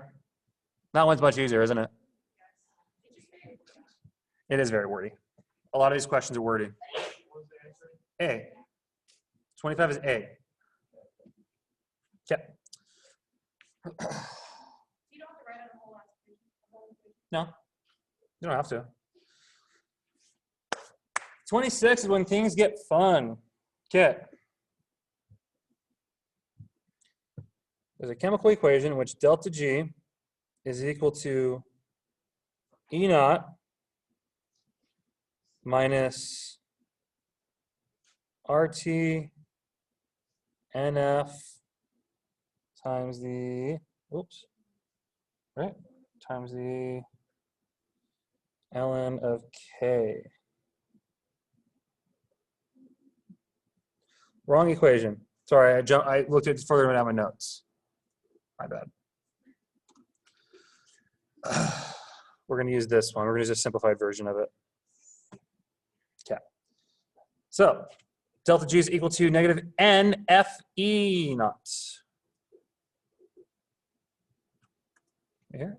Nope. Nope. Nope. Yes. Okay. 26. So the equation is delta G is equal to negative N F E naught. I have N. F's a constant. It is going to be 96,500. We can have E naught. That's easy to do, right? No, we're calculating E naught. We don't have E naught. That's X.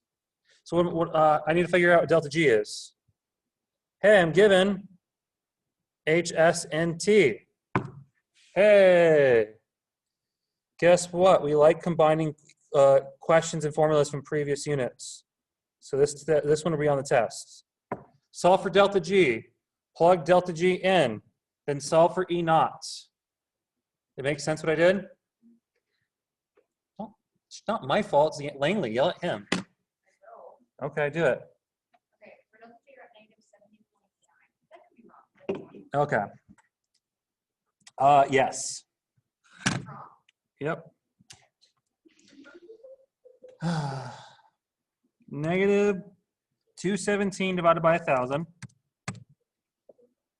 is going to be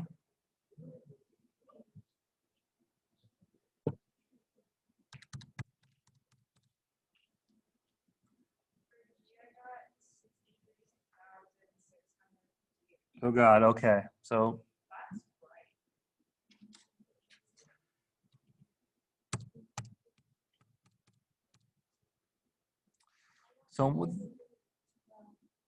okay, we're all over the place.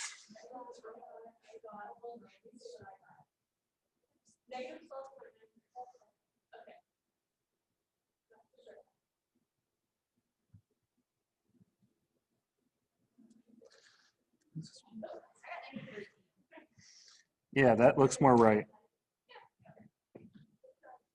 I don't know what you did. I'm the most wrong because when I did this work, I got a weird number. Give me 1 second. Negative 142. I don't know how I got that though. It makes no sense.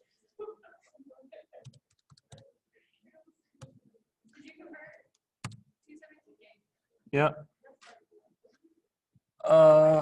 Did I not convert it? Yeah, that's what I did. I added them up instead of doing that. So there we go. So delta G should equal negative 13. Yeah, you added these together. They shouldn't be added together. They should be subtracted from each other. Okay. What is F? Faraday constant. Welcome to physics. What's up? Yes. Or what you can do to make it not in kilovolts is convert this kilojoules into joules, and it will not be in kilovolts. I mean, you can just switch at the end, whatever you want.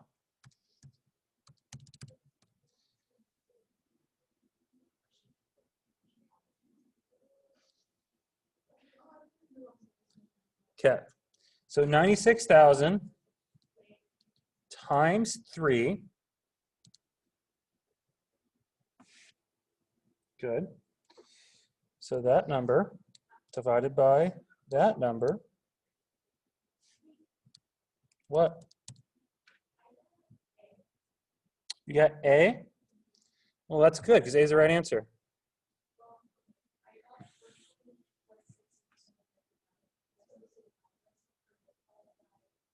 Did you keep it in negative 13? You're in kilovolts. Multiply by 1,000, yeah. Yeah, so if you keep it in joules, it's going to equal volts. If you keep it in kilojoules, it's going to be kilovolts. I'm not going to go too much in depth with some of the things you won't be able to test. This will be able to test, but there's a big cup where we're going to have to deal with ampules and how coulombs and ampules react with each other. I'm going to quickly through those ones because that should not be covered on your guys' test. That's more physics than chemistry. Okay. This will make sense though. Yes or no? Okay. We'll go over it very slowly. What part got lost? Do you understand getting the delta G or no? So you understand getting the negative 13. Okay. I like to convert it to joules. So we're going to multiply by 1,000. So now I'm going to get 13,000. Got it.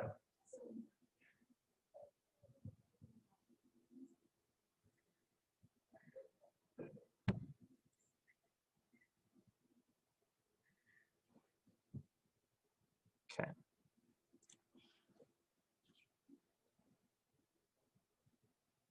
So I'm taking my delta S like normal, divide by 1,000, and I should get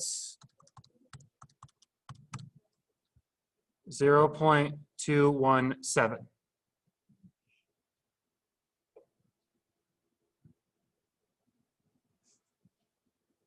So 25 degrees Celsius to Kelvin is just 298.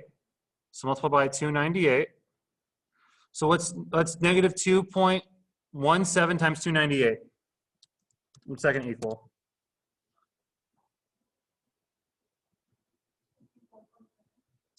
Negative 64. Don't forget there's a negative sign right here.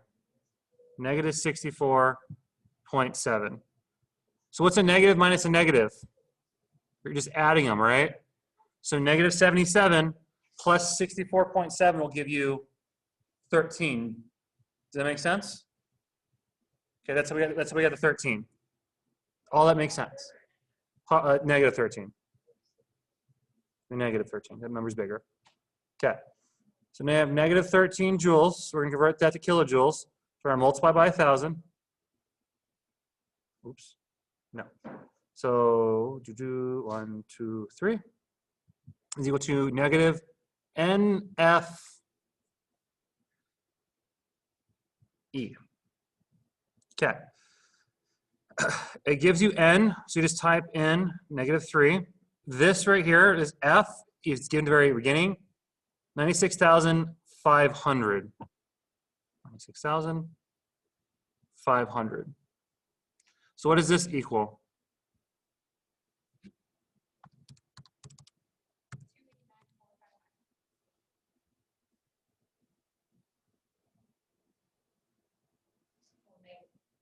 Yep. Boop, boop, boop. So you take this divided by negative 289,500. So that divided by that will give you E. It should equal something close to 0.45. Does that make sense or no? Okay.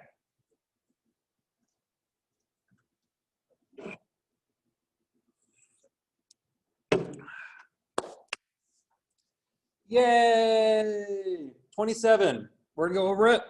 It's not gonna be in your test because this is a physics-based question. That's why it may, huh? Why? It's not, okay, fine. Then we're gets to be on your test then.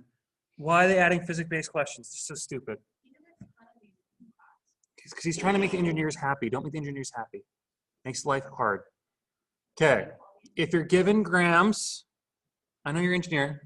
I understand. Oh, you're not an engineer, right? Sorry, someone else that reminds me. It's another blonde student. Long day. Okay, if I give you grams, just convert the gram, get rid of grams. We don't use mass. We use math a lot. You don't use any mass at all, right? So we're gonna divide by 107.87. What's that give you?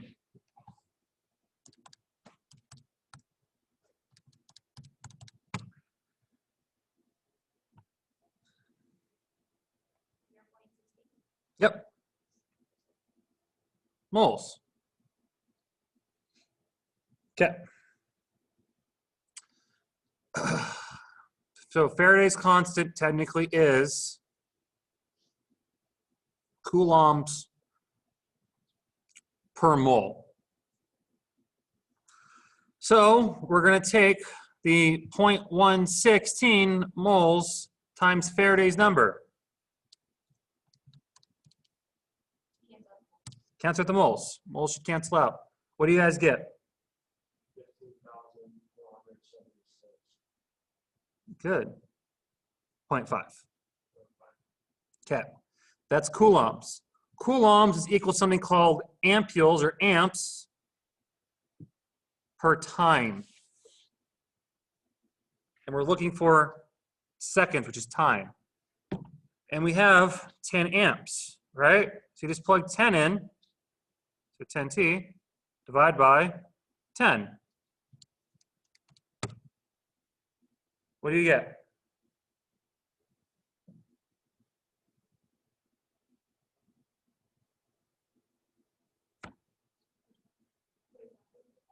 Why divided by T? Because coulombs is equal to amps per time, right? We're solving for time, correct? So we have 10 amps, so 10 amps times that is 10t. So you take 10 divided by 10, so 10c divided by 10. So 15,476.5 divided by 10 should give you, yes, 1,547.64. That is just scientific notation of this. Yes, we're assuming it's a 1-to-1 ratio. because it makes life easy.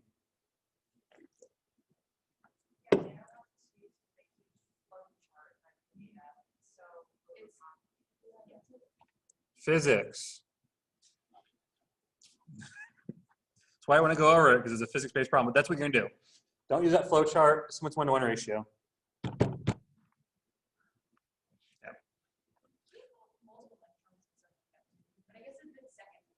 Yeah, don't worry about that. Okay. Oh no, we have agents now. Oh, stop making it bigger. Okay. What's an agent? It's a double agent. So the reducing agent's actually doing what? It's actually causing oxidation, right? What's the oxidizing agent going to be doing? Because of reducing. You see the word agent, it's just the exact opposite. So, what is going on? What is going on? So which one's being oxidized, which one's being reduced? Do you guys know? If you don't, find out. So, what? No, it's gaining electrons. I'll explain it why. So, oxygen has what? What's the oxidation charge of oxygen? -2. How many do I have? So, overall charge of 14. So, what does chromium have to be to make this statement true? So, what plus 14 gives you -2? So, what's 2 less than 14? 12. But I have 2 chromium, right? So each chromium's worth +6. So in this reaction right here, chromium's +6. What happened to chromium? Went from +6 to +3. Oxidized or reduced? You go up or down? It went down, right? It went from +6 to +3. If your grade went from a +6 to a +3, would you be concerned? Yes. So it went down, right? If you go down, how do you go down? You have to add what to yourself? You have to add the only negative thing we've ever covered in this class. Electrons. You add electrons, you're being reduced, right? So this guy right here is being reduced. Okay, if that's being reduced, what's this guy have to be right here? Has to be oxidized. Does that make sense? Okay.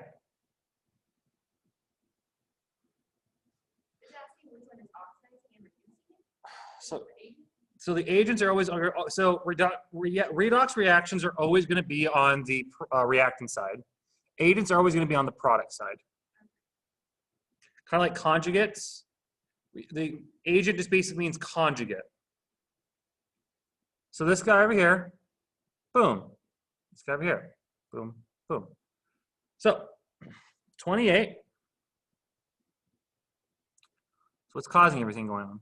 Oh, never mind. I messed up. Don't ignore me. We only care about this over here. It's not going to be D. I misspoke. The answer is going to be B. I'll fix the reason why. I do apologize for that. The reducing agent is what's causing oxidation to occur.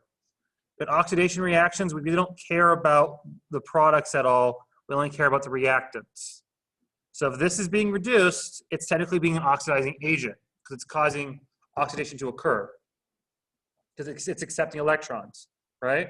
Thus, it's going to help oxidation occur. This side right here is being oxidized. It's going to lose electrons, right? But to continue losing electrons, it wants something to take its electrons, correct? Thus, this is a reducing agent. It's causing reduction to take place. That's why the answer is B. Okay. 29. Stop it. There you go. Let's liven it up because you guys are dying on the inside, I can see. So, fluorine is what charge?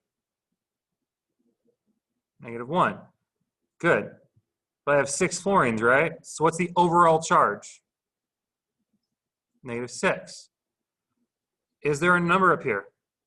So what does the charge of sulfur have to be? +6. So the answer is going to be D, where sulfur is +6 and the oxidation number for fluorine is -1. Does that make sense? What's up? Why? Because it's a halogen. All halogens are -1 because they can only ever take 1 electron at a time.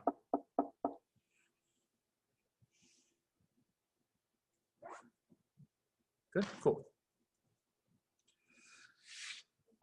Hey, 30's back. It's back again. Fun, fun, fun. Okay. 1 gram of chromium metal, right? So I have 1 gram of chromium metal. What is the molar mass of chromium? 51.9999, which is the same thing as 52. So 1 divided by 52 is what?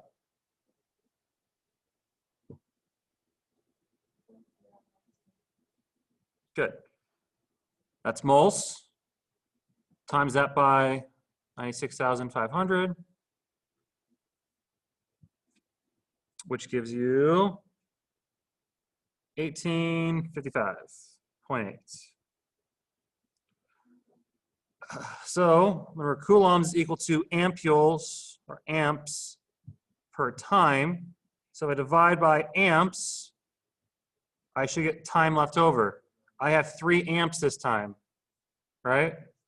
So I take this number and I divide it by 3. So what's that number divided by 3? 16.6. Which one is that up there?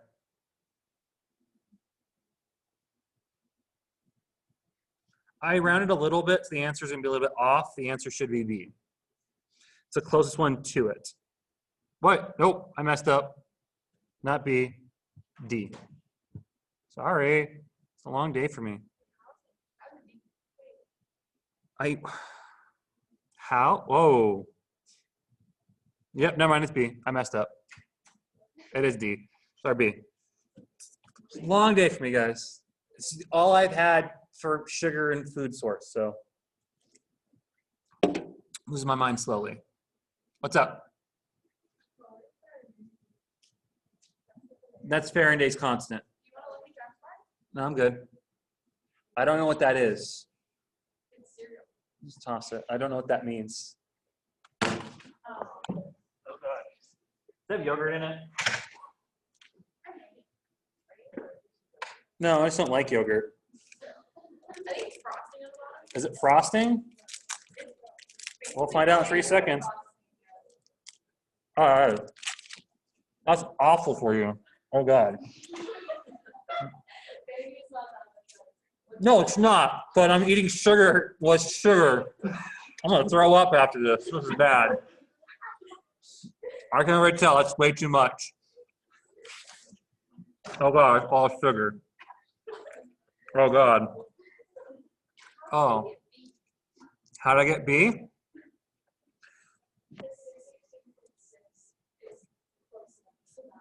Yeah. Because I took 0.19 times 96,500. That gave me 1855.8, right? I divided by 3 and got that.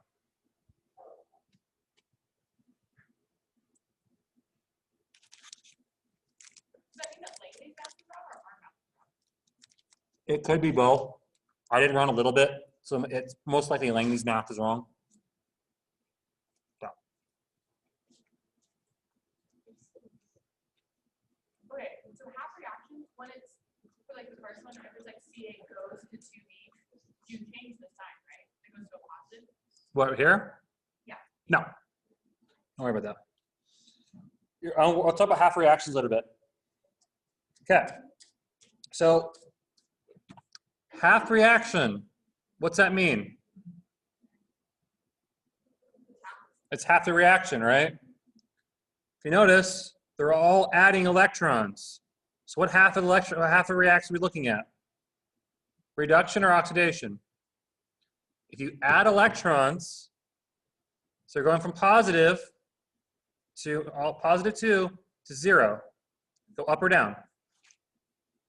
Which is, no, it's reduction, guys.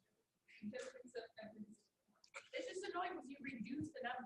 Yeah, you reduce the number. But you think you oxidize. No, you had it right.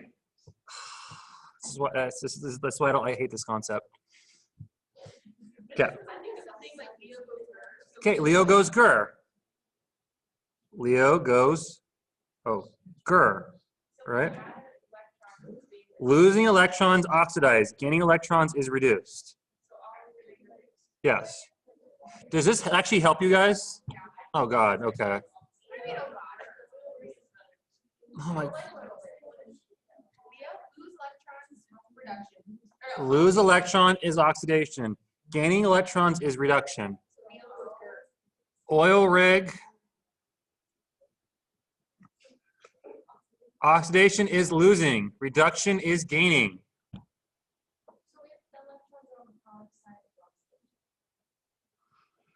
If you want to think about it, yeah, you could do that, yes. So an oil rig is a thing you drill in the water and you get oil out of it. Or you can go oxidation is losing, reduction is gaining. So is being reduced or oxidized? So they're all being reduced, right? Okay.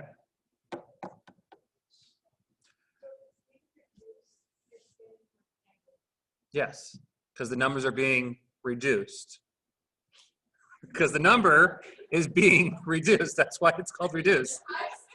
The oxidation number is being reduced. That's why it's called that. Yes. The number is going down. It's being reduced. Okay. Oxidation number goes big. Oxidation number is big. So then the strongest reducing agent is the lowest number, right? Good. So, which you're correct. No. So the strongest reducing agent is going to be what? The lowest number or the weakest reducer. Right? Because this right here is this is oxidation. Because the agent basically means you're doing the exact opposite. So reducing agent is being oxidized, right? All these are being reduced, correct? We said that. So the only way to think about it is the strongest oxidizer is going to be the weakest reducer, which is going to be A because it has the lowest number. And is it opposite of the oxidation? Yep. So it'd be the highest. Yep.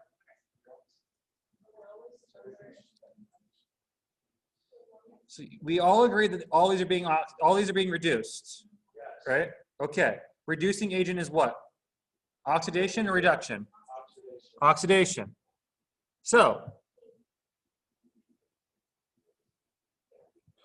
which one's going to be the strongest oxidizing agent? Or which one's going to be the strongest oxidizer? It's going to be the weakest reducer. I know, it took me 5 minutes to this one too. Okay. That's the answer, A and E. Cool. Because that's the weakest one. That's the best one. Because you want your E value to be positive because it means it's doing work. The 2 of the HG is an active. You would multiply it by 2, you can get. Don't worry about it. No, don't worry about it. Don't worry about it. It's this. Okay.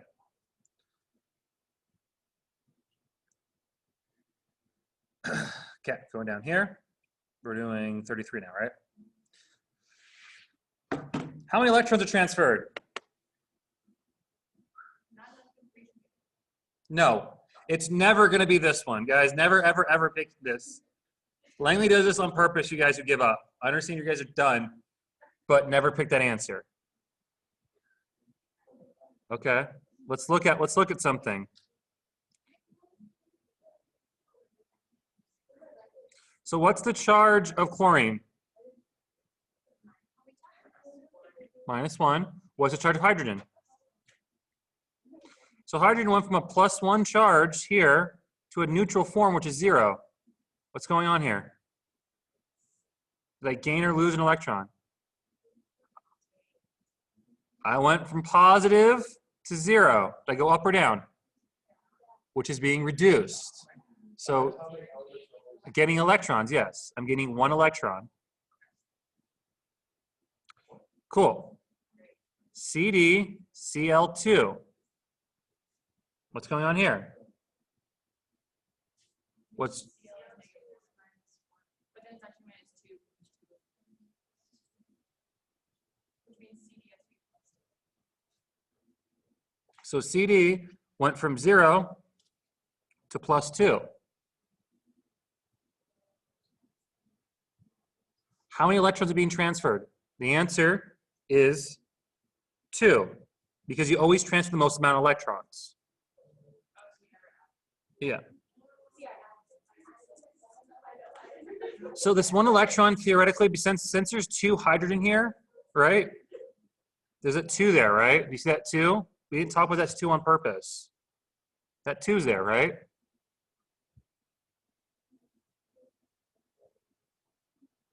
This basically is the exact same thing as this.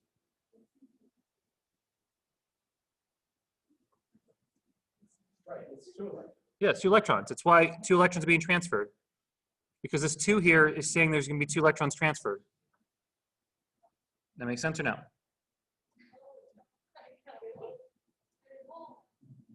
Because each one of these is transferring 1 electron over here, correct? And I have 2 of them, so it goes over twice. How many electrons do I transfer then? This was 0, this was +2. How many electrons did I lose? So how many electrons are transferred total? In the entire equation? 2. You don't add those together because one has to be gaining, one has to be losing. Oxidation reduction. No, but I can try. Okay. I can try. Oh God, you guys. All the above. Just be all your teachers. This is why I have a YouTube channel with a certain name. Okay.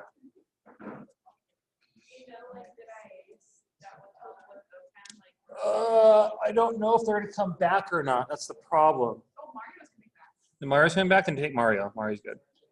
He doesn't know his schedule yet. Yeah, no one knows their schedule yet. Even full-time don't know their schedule. Are you coming back?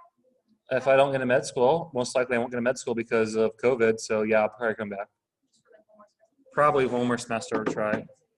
What? Want to go to Midwestern? Should I get your EMT, bro? I'll try this summer. She did? She went, so she already graduated? Is she a DO? Oh, okay. I'm only asking because I need to know DOs to do some shadowing. Oh, do you know Jen Mutt? I think she's a DO. She's a lab. No, she's new, so I don't know her. But I know she's offering people that she likes to shadow her. But you can't do that until COVID's done with, though. So. Okay, back before we lose everyone. Oh, wait, someone's coming back. Kelsey, why are you joining in with your Gmail? Okay. Because my computer's gonna die Why aren't you charging it? because I don't have it with me. Oh, okay. That's fine. Am I recording myself? Yes, I am. Okay. What's going on here? 34. Get distracted. Okay. Energy of the cell is equal to the energy of what's being what? What's the first one always? Reduction or cathode. One of the homeworks is reduction minus reduction. Yeah, it told me that. I was like, I don't know what it was asking, so I got it wrong. Okay. And the answer was wrong, right? You can't have reduction minus reduction. It'd be impossible because you're just making energy. Which is why I asked you in the last one, it says reduction. That's why you got to flip it to make it oxidation.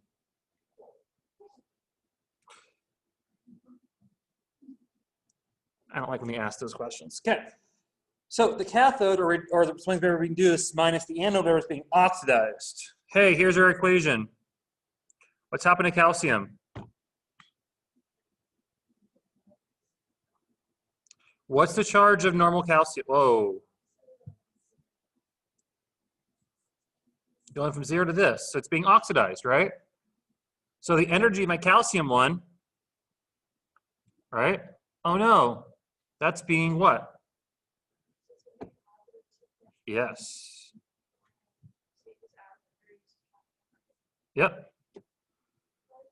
Why? Because what's this right here?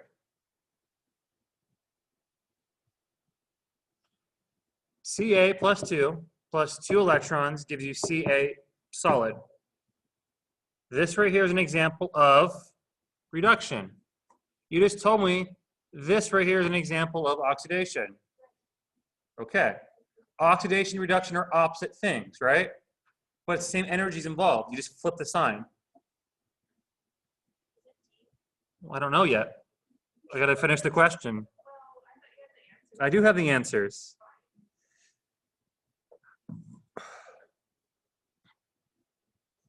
I have to do this real quick. Okay, plug this in. So negative 1.19. So what do you get? I just plug this in. Okay. Yeah.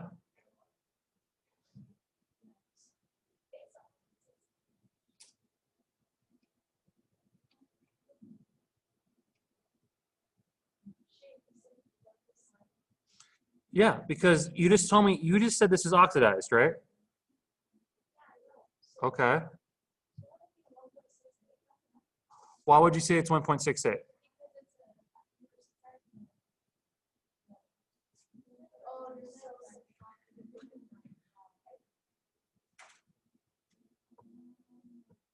This was negative before, right? We made it positive to deal with the because the sign is different.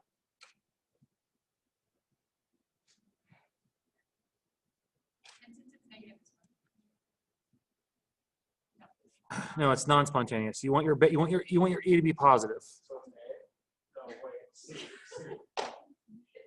It's D. Oh my god. Okay, it's all good. But it's not spontaneous if it's negative. Yes. So it just flip the last one, and delta G is negative. Yes. Hey. Boom, boom. Okay.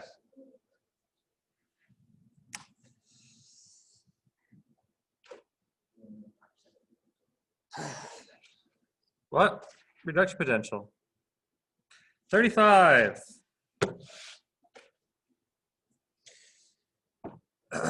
So, with 35, it's weird. We're talking about reduction potential, right? 35, right? They're solving for K, yes. Yep. So it's reduction potential. We're basically going to be, we're going to solve for K. So it is what? Bear with me, I'm going to manipulate a formula. It's the exact same formula, but it'll make sense. RT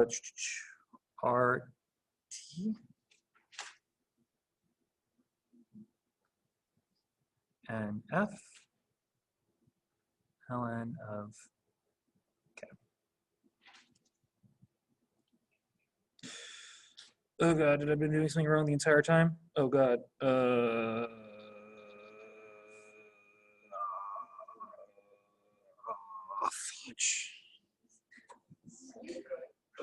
No, I messed up majorly. Oh God. The whole minute. Not everything, just the ones we've been arguing about the entire time. Oh, Oh, gosh. I can leave right now if you're gonna be this sassy with me.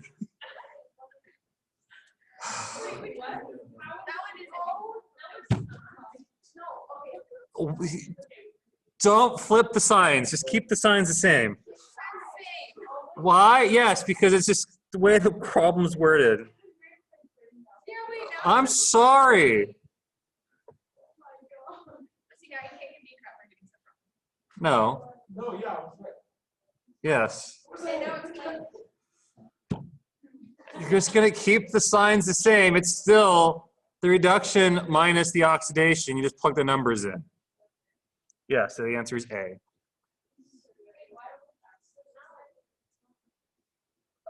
To be honest, right now, I don't know. I will add a comment later on figuring it out. That's what we're going to go fix real quick. Oh, the other one's not clear. Oh, So for example, this one, 24.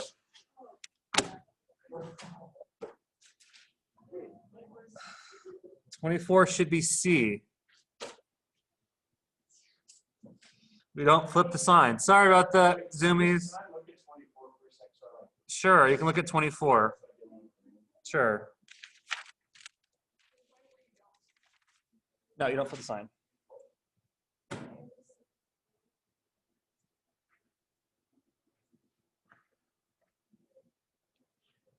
What's going on? Yeah, the way you explained it does make sense. Yeah, I know. That's why I explained it that way, but it doesn't. I'll figure it out later. Just for now, we're just going to keep this. So what's the answer B? The answer C. Cool. The answer C for this. Sorry, Zoomies. I'll have to add in citations when I do that stuff. Yay. Can I just skip to 50? Be done with it? Okay. No? Darn. What did we stop at? Which one did we stop off at? Oh, God. Okay. What's up?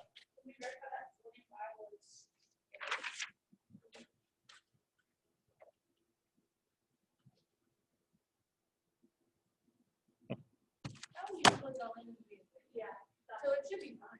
Yeah. Should be fine. Yeah. I think that's it. It's only 3 of them. But that's the ones I've been arguing about. That's why I hated myself when I saw that. Okay, 35. Woohoo. Fun times. Okay. Silly equation.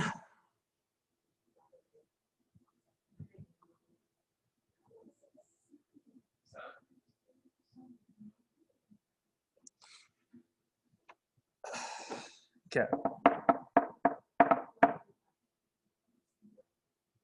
So,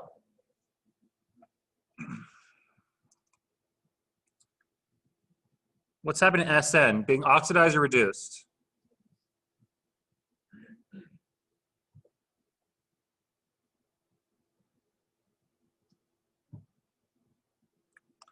So I was kind of confused why all our batteries are being, or why we're always getting bad batteries. We should always getting good batteries. 0.40 plus 0.23.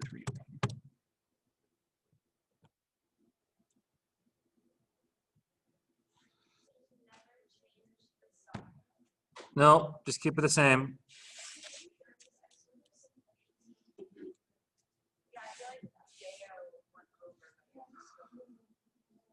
I don't know, guys. You guys are in lecture.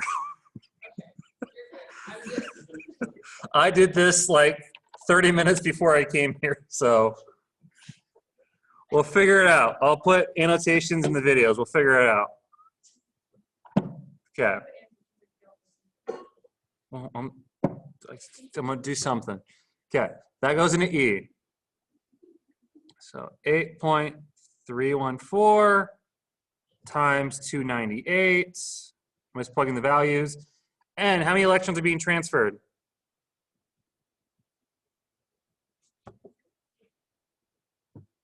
And then 96,500 ln of K. So negative 8.314 times 298 divided by 2 times 96,500.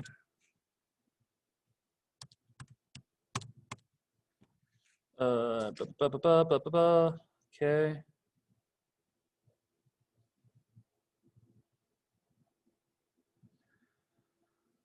Oh, sorry, this is not going to be negative. The reason is because I manipulated the equation is I'm treating it as the energy cell is doing nothing. So I added it over here. Just keep this as positive. Don't treat this as negative. Treat this as positive. You'll see why. I manipulate this equation in a weird way because it's the best way of doing it. I'm trying to show you guys the easiest way of doing this equation. The positive. Okay. So what'd you guys get? 10. So you got 0.013. That is correct. ln of k is equal to 0.091. Divide. ln of k is equal to, at 7. E to the 7th power is?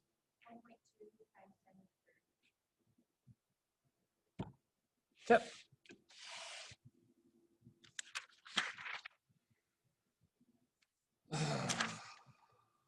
Besides those ones, we're going to deal with my favorite type of problems in a little bit.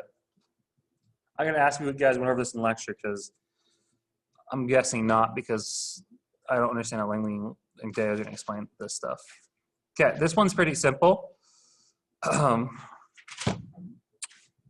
So with this one, we're going to keep E, so E naught times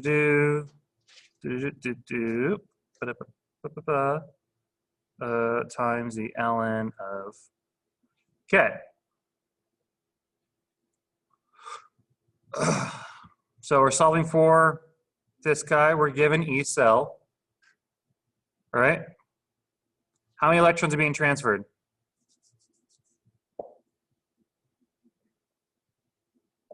2.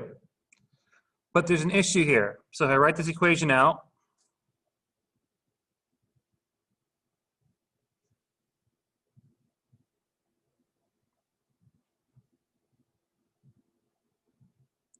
how many electrons did silver give up? 1, right? Is that balanced? How do I make it balanced?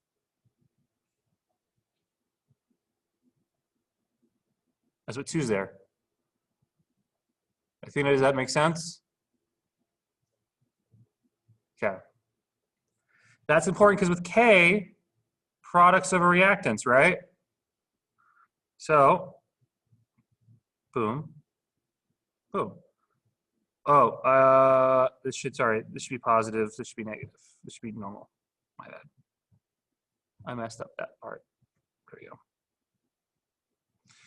Okay, so I need to put in parentheses 0.17 concentration, but that 2's there. What happens to that? What happens to that? That coefficient? What's it become? Square it. So you get for K. This guy right here should be obvious. It should be 8.314 times 298. 2 times 96,500. Just plugging in this because this guy here should be pretty obvious. Okay. 8.31. What?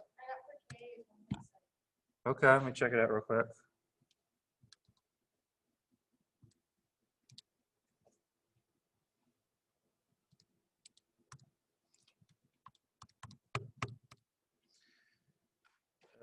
ln of 120. So what'd you get for K? Yes. Good. What did we say N was? N was 2 because 2 electrons are being transferred. So the balancing equation doesn't. A balancing equation is only for getting for K. You always remember the number of electrons being transferred is going to be whatever the oxidation number is going to be. Okay. Okay. 8.314 times 298. Fun number. Okay, that number divided by the big number gives me that number, times that number. 0.460 minus 0.0068.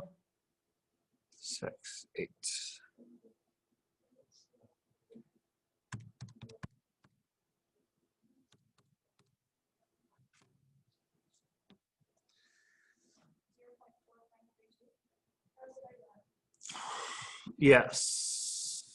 Did I round up somewhere? I probably rounded up somewhere stupid. The answer should be D. I probably rounded somewhere weird. What did I do wrong? Because I got the answer when I did it here. Why did I get the answer when I did it there? What? Okay. Products over reactants. Oh, big dummy move. I think your cereal bar made my brain go bad. Wow, okay. It's products of reactants, right? So it's going to be 0.17 squared under 0.017. So you should get this. This then becomes something entirely different. 0.17, oops, that number squared. So 0.017 divided by that number, the ln of that number gives you that number. Great. Okay, the answer is going to be D. Okay.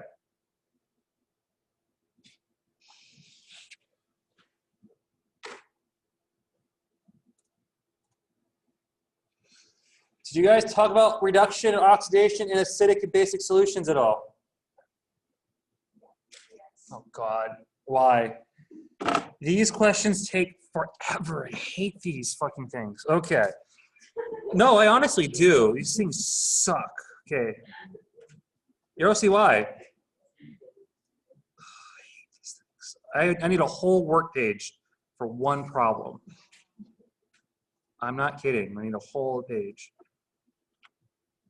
I don't like that. Let's make it the yes, 70. Nope, that's way too big. Wait, what did you get for your K? A value. 0.59. Yeah. Because then when you do the ln of that, you get a negative 0.53. We've moved on. Okay. What did I do wrong here? Okay. Yeah, but the value there is also negative. The negative RT NF is also negative. Yeah, so to make it a positive, so you add the 0.460 plus this. what is it? Yeah. So it'd be a bigger number. I'm sorry. Okay, we're gonna hop off this. Pause it for 1 second because I'm gonna go. I'm back. I'm dying slowly. Okay. Okay. So E is equal to E naught minus 0.059 over N log of Q. Yay. Yeah, equation is given. Why we're using this one? Because it's at 25 degrees Celsius, which means we can just assume it's this one. This one makes it much easier. If you use this equation, you will get the right answer. D. So 0.460 minus N still 2, 0.059 divided by 2, 0.017 0.295. Q is still going to be the same thing, which is 0.59. The log of 0.59. The log of 0.59 is going to be negative 0.229.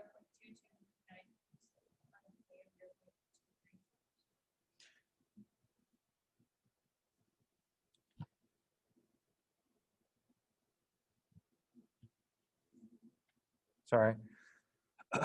So that times that gives you a negative number. So 0.460 plus 0.007. Okay.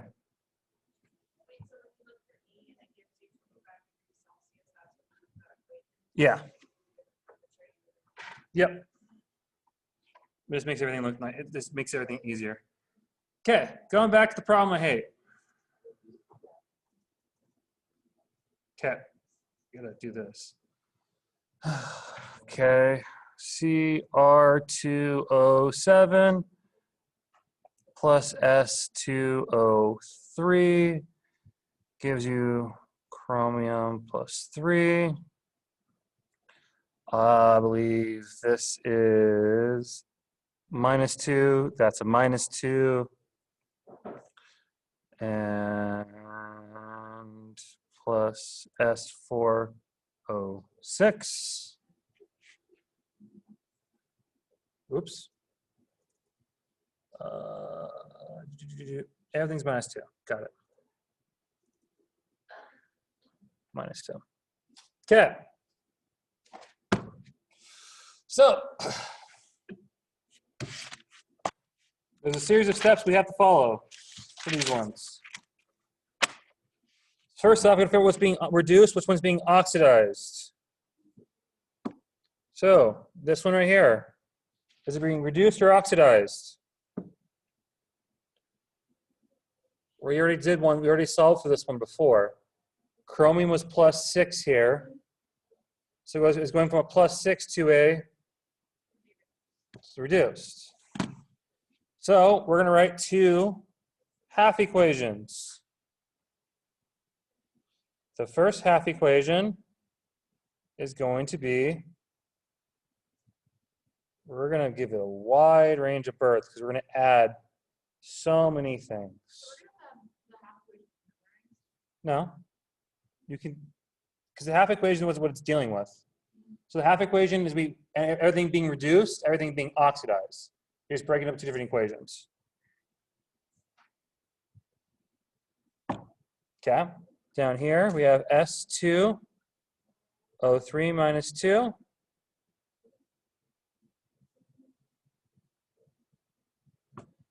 Okay, first things first, you need to balance all the non-oxygens.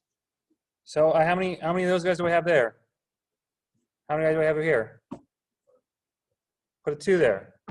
First step. Separate it. Second step. Make sure everything's balanced. Okay? How many S's do I have over here?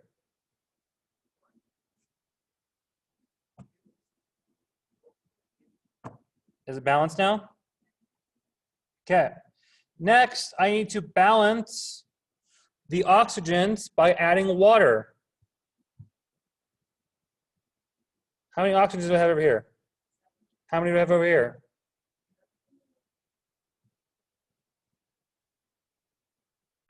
How many oxygens do I have over here theoretically with this right here? 6. How many over here? 6. Good. After that, I have to balance with protons. So many protons over here.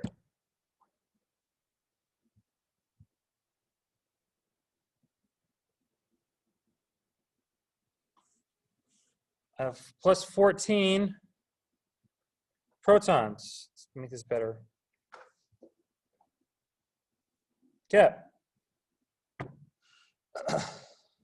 Balance of there, so I don't add anything. Next up, I got to balance, make sure both sides equal each other.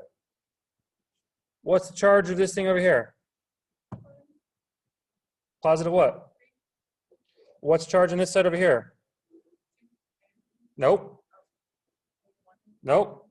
How many hydrogens? How many hydrogens do I have? So that's 14 pluses.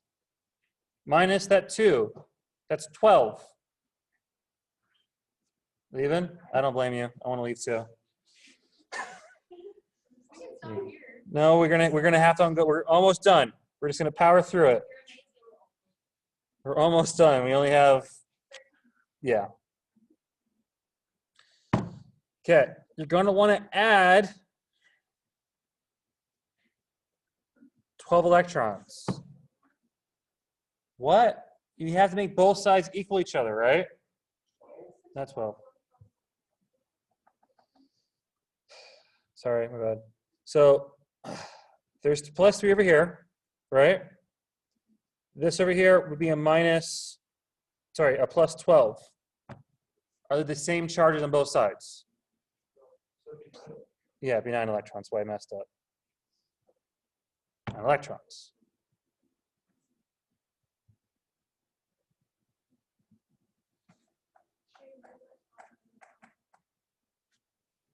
How many hydrogens do I have? Okay, what's the charge of each hydrogen? Oh, okay. So 14 minus 2. I have to make both sides equal each other, right? That's why I hate this one. Okay.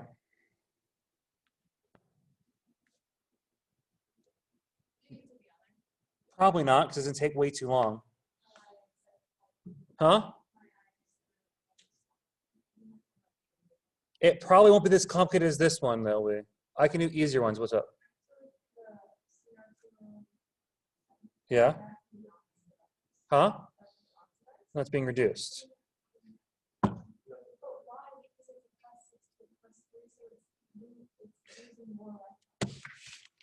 I wrote down the rules. It says you need to balance the electrons.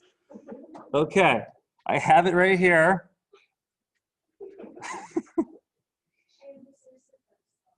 No, you're not going to stop. You guys can leave. I have to finish this. No, we're going to finish this. Yeah. It's going to be here. Wait 1 second. 14. Why did I add plus 6 here, but plus 9 there? Oh, duh. That's why. Me, dum-dum. There's plus 6 on this side. So we're only going to subtract 6 electrons. What number is that? You have to balance it. How do I get this 12 to equal 6? I have to add electrons. Okay. So I added electrons, right?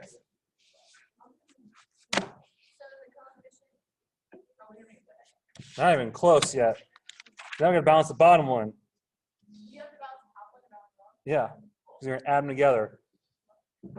So no water was added, right? And the electrons add up. Okay. This means that 37. This one's hard. This one's stupid hard. I hate it. Is 38 easier? Can I do 38 instead? Is it the same one though? Exact. What? Different equation. Okay. The answer is going to be 6. We figured it out. Congrats. The answer is 6. The answer is D. Yep. Wait, no, yeah. Can you ask why? Because we figure it out because there's 6 electrons difference. This one's be by multiplied by 6. Okay, moving onwards. 37. 38. Answer C, moving onwards. Okay, look, pictures are nice. So if it's on the left side, what's that going to be? Anode or cathode? Right side's going to be the, so anode's over here. Anode, cathode.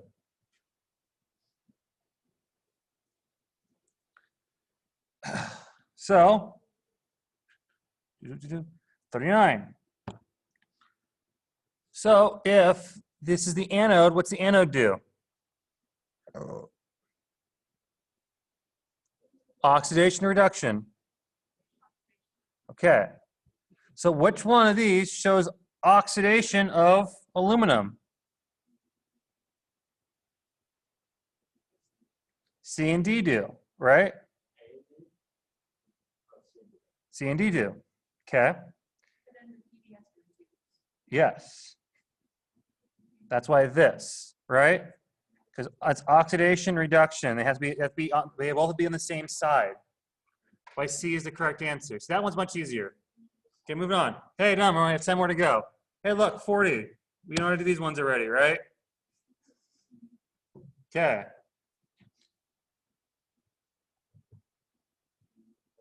It's reduced minus what's being oxidized.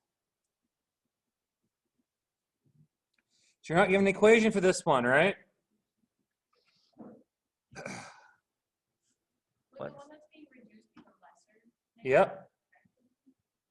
Why'd you say that though? Yes. The smaller one's going to always be the one being reduced if you don't see an equation. That being, why would this be negative, for example?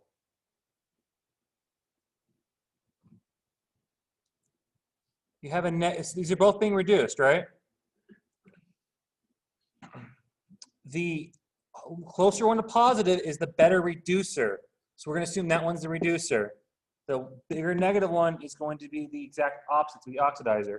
So plug this in, what do you get? B.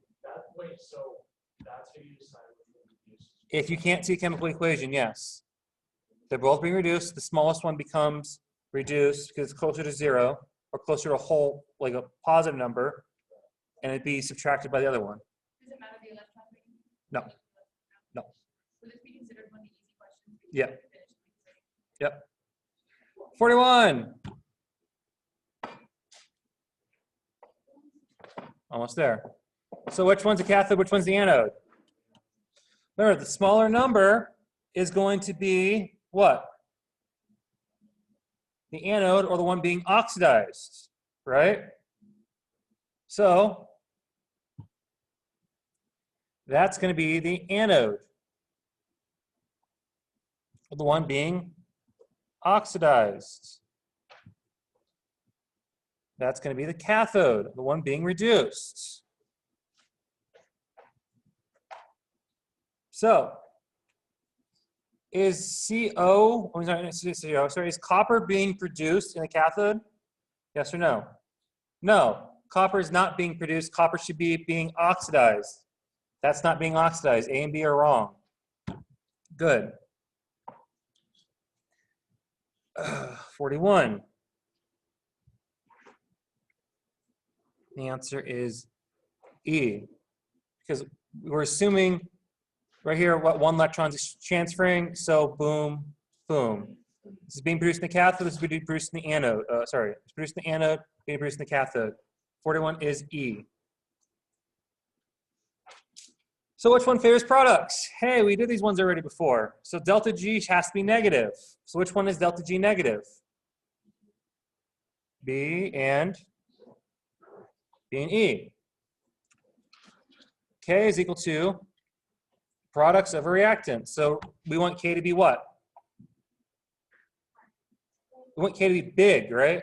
Like you said, Those are good, but we can't do that. Okay, what about E? We want E to be positive or negative? We want it to be positive. So the answer has to be B. That's saying that's equal to, it can't be correct. Best answer is B.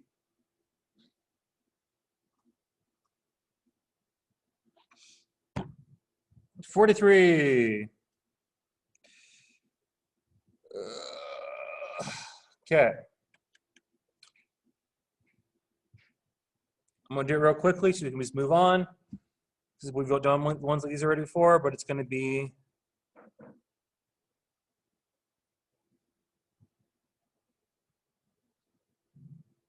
with Q. So, got to figure the reaction.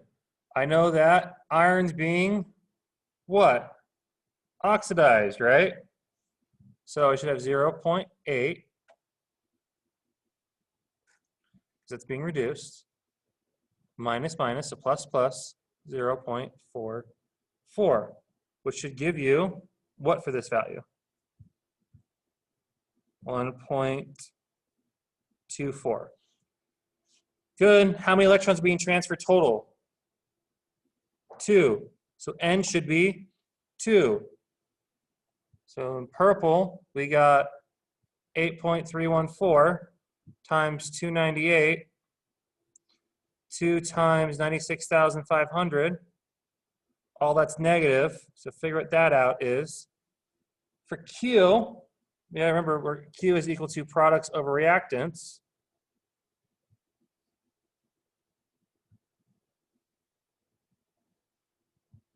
I have that for silver, right? Silver plus. That's going to be my reactant. So silver plus is down here. So 0.05 squared. That is over 1.5 up there. 0.05 squared. Good. 1.5 divided by that number. Yep. I take the ln of this big number. Becomes a smaller number. 8. Okay, I have a quick answer.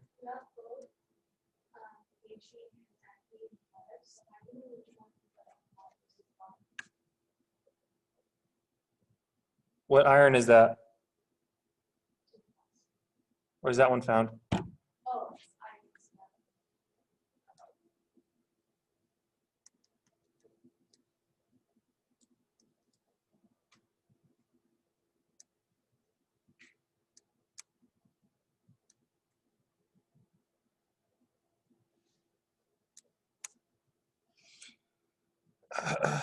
Okay. When you combine ln of Q, all at RT, I got 1.124 minus minus 0.82. Add them together. What do you get? 43.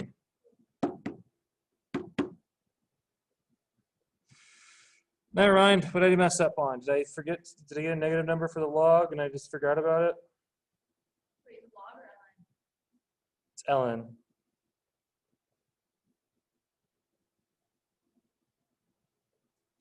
I thought it's 1.1. 1.1. You put 1.1. Yep, I put the answer. My bad. It's 1.124. You're right. So that's why the answer is C. Right here, it should be 1.124. 1.124. That's when you add these two together, you'll get the answer C, or close to C as possible. Okay. Moving onwards, I am going pretty quickly. I just wrote so much done, we can just be done. The answer should be C. Okay, 44. Blank is the loss of electrons. If you lose electrons, what's that? Good. And blank is the addition of electrons. During oxidation reduction reaction, electrons are transferred from the blank to the blank. So what is this guy right here? Same thing as. So electrons are transferred from the oxidation to reduction, correct? The answer is A. Because oxidation makes them. Okay, 45, exact same thing again. Always assume the left is going to be the anode. Cathode. So you're going to have what's in there. This is question answer what? 45. So you're going to have normal copper, right? And that's going to be with the silver. That being because the anode has to do what? Has to be oxidized, right? So it goes from this to this. That's being oxidized, right? I'm gaining number. The answer is D. So that one's showing oxidized, that one's showing reduction. Does that make sense?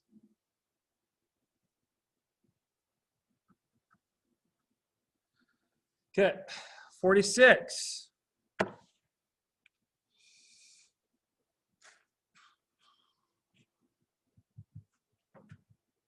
Reduced minus E of oxidized.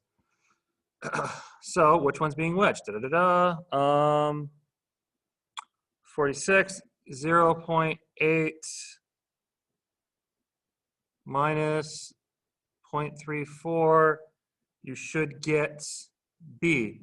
Okay, move it onwards.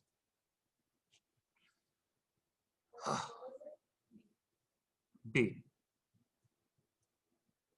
Okay. In question 45, all the way back up here, I don't know why they're not next to each other. It's really annoying. What is true?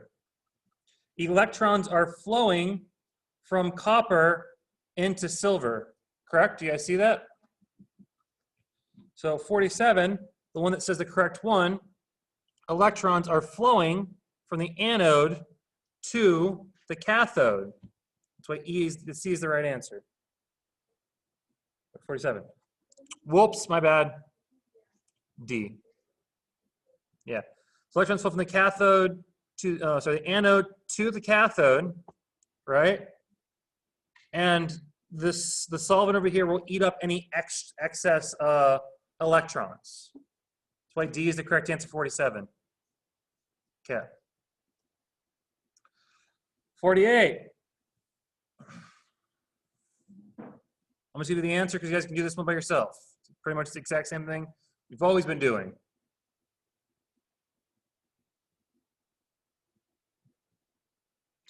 Never mind. You're going to use this equation instead because you're given amounts. So energy is equal to E naught minus 0.059 over N, the log of Q. How many electrons are being transferred? 3. So 0.059 divided by 3 is what? 0.01 or 0.02.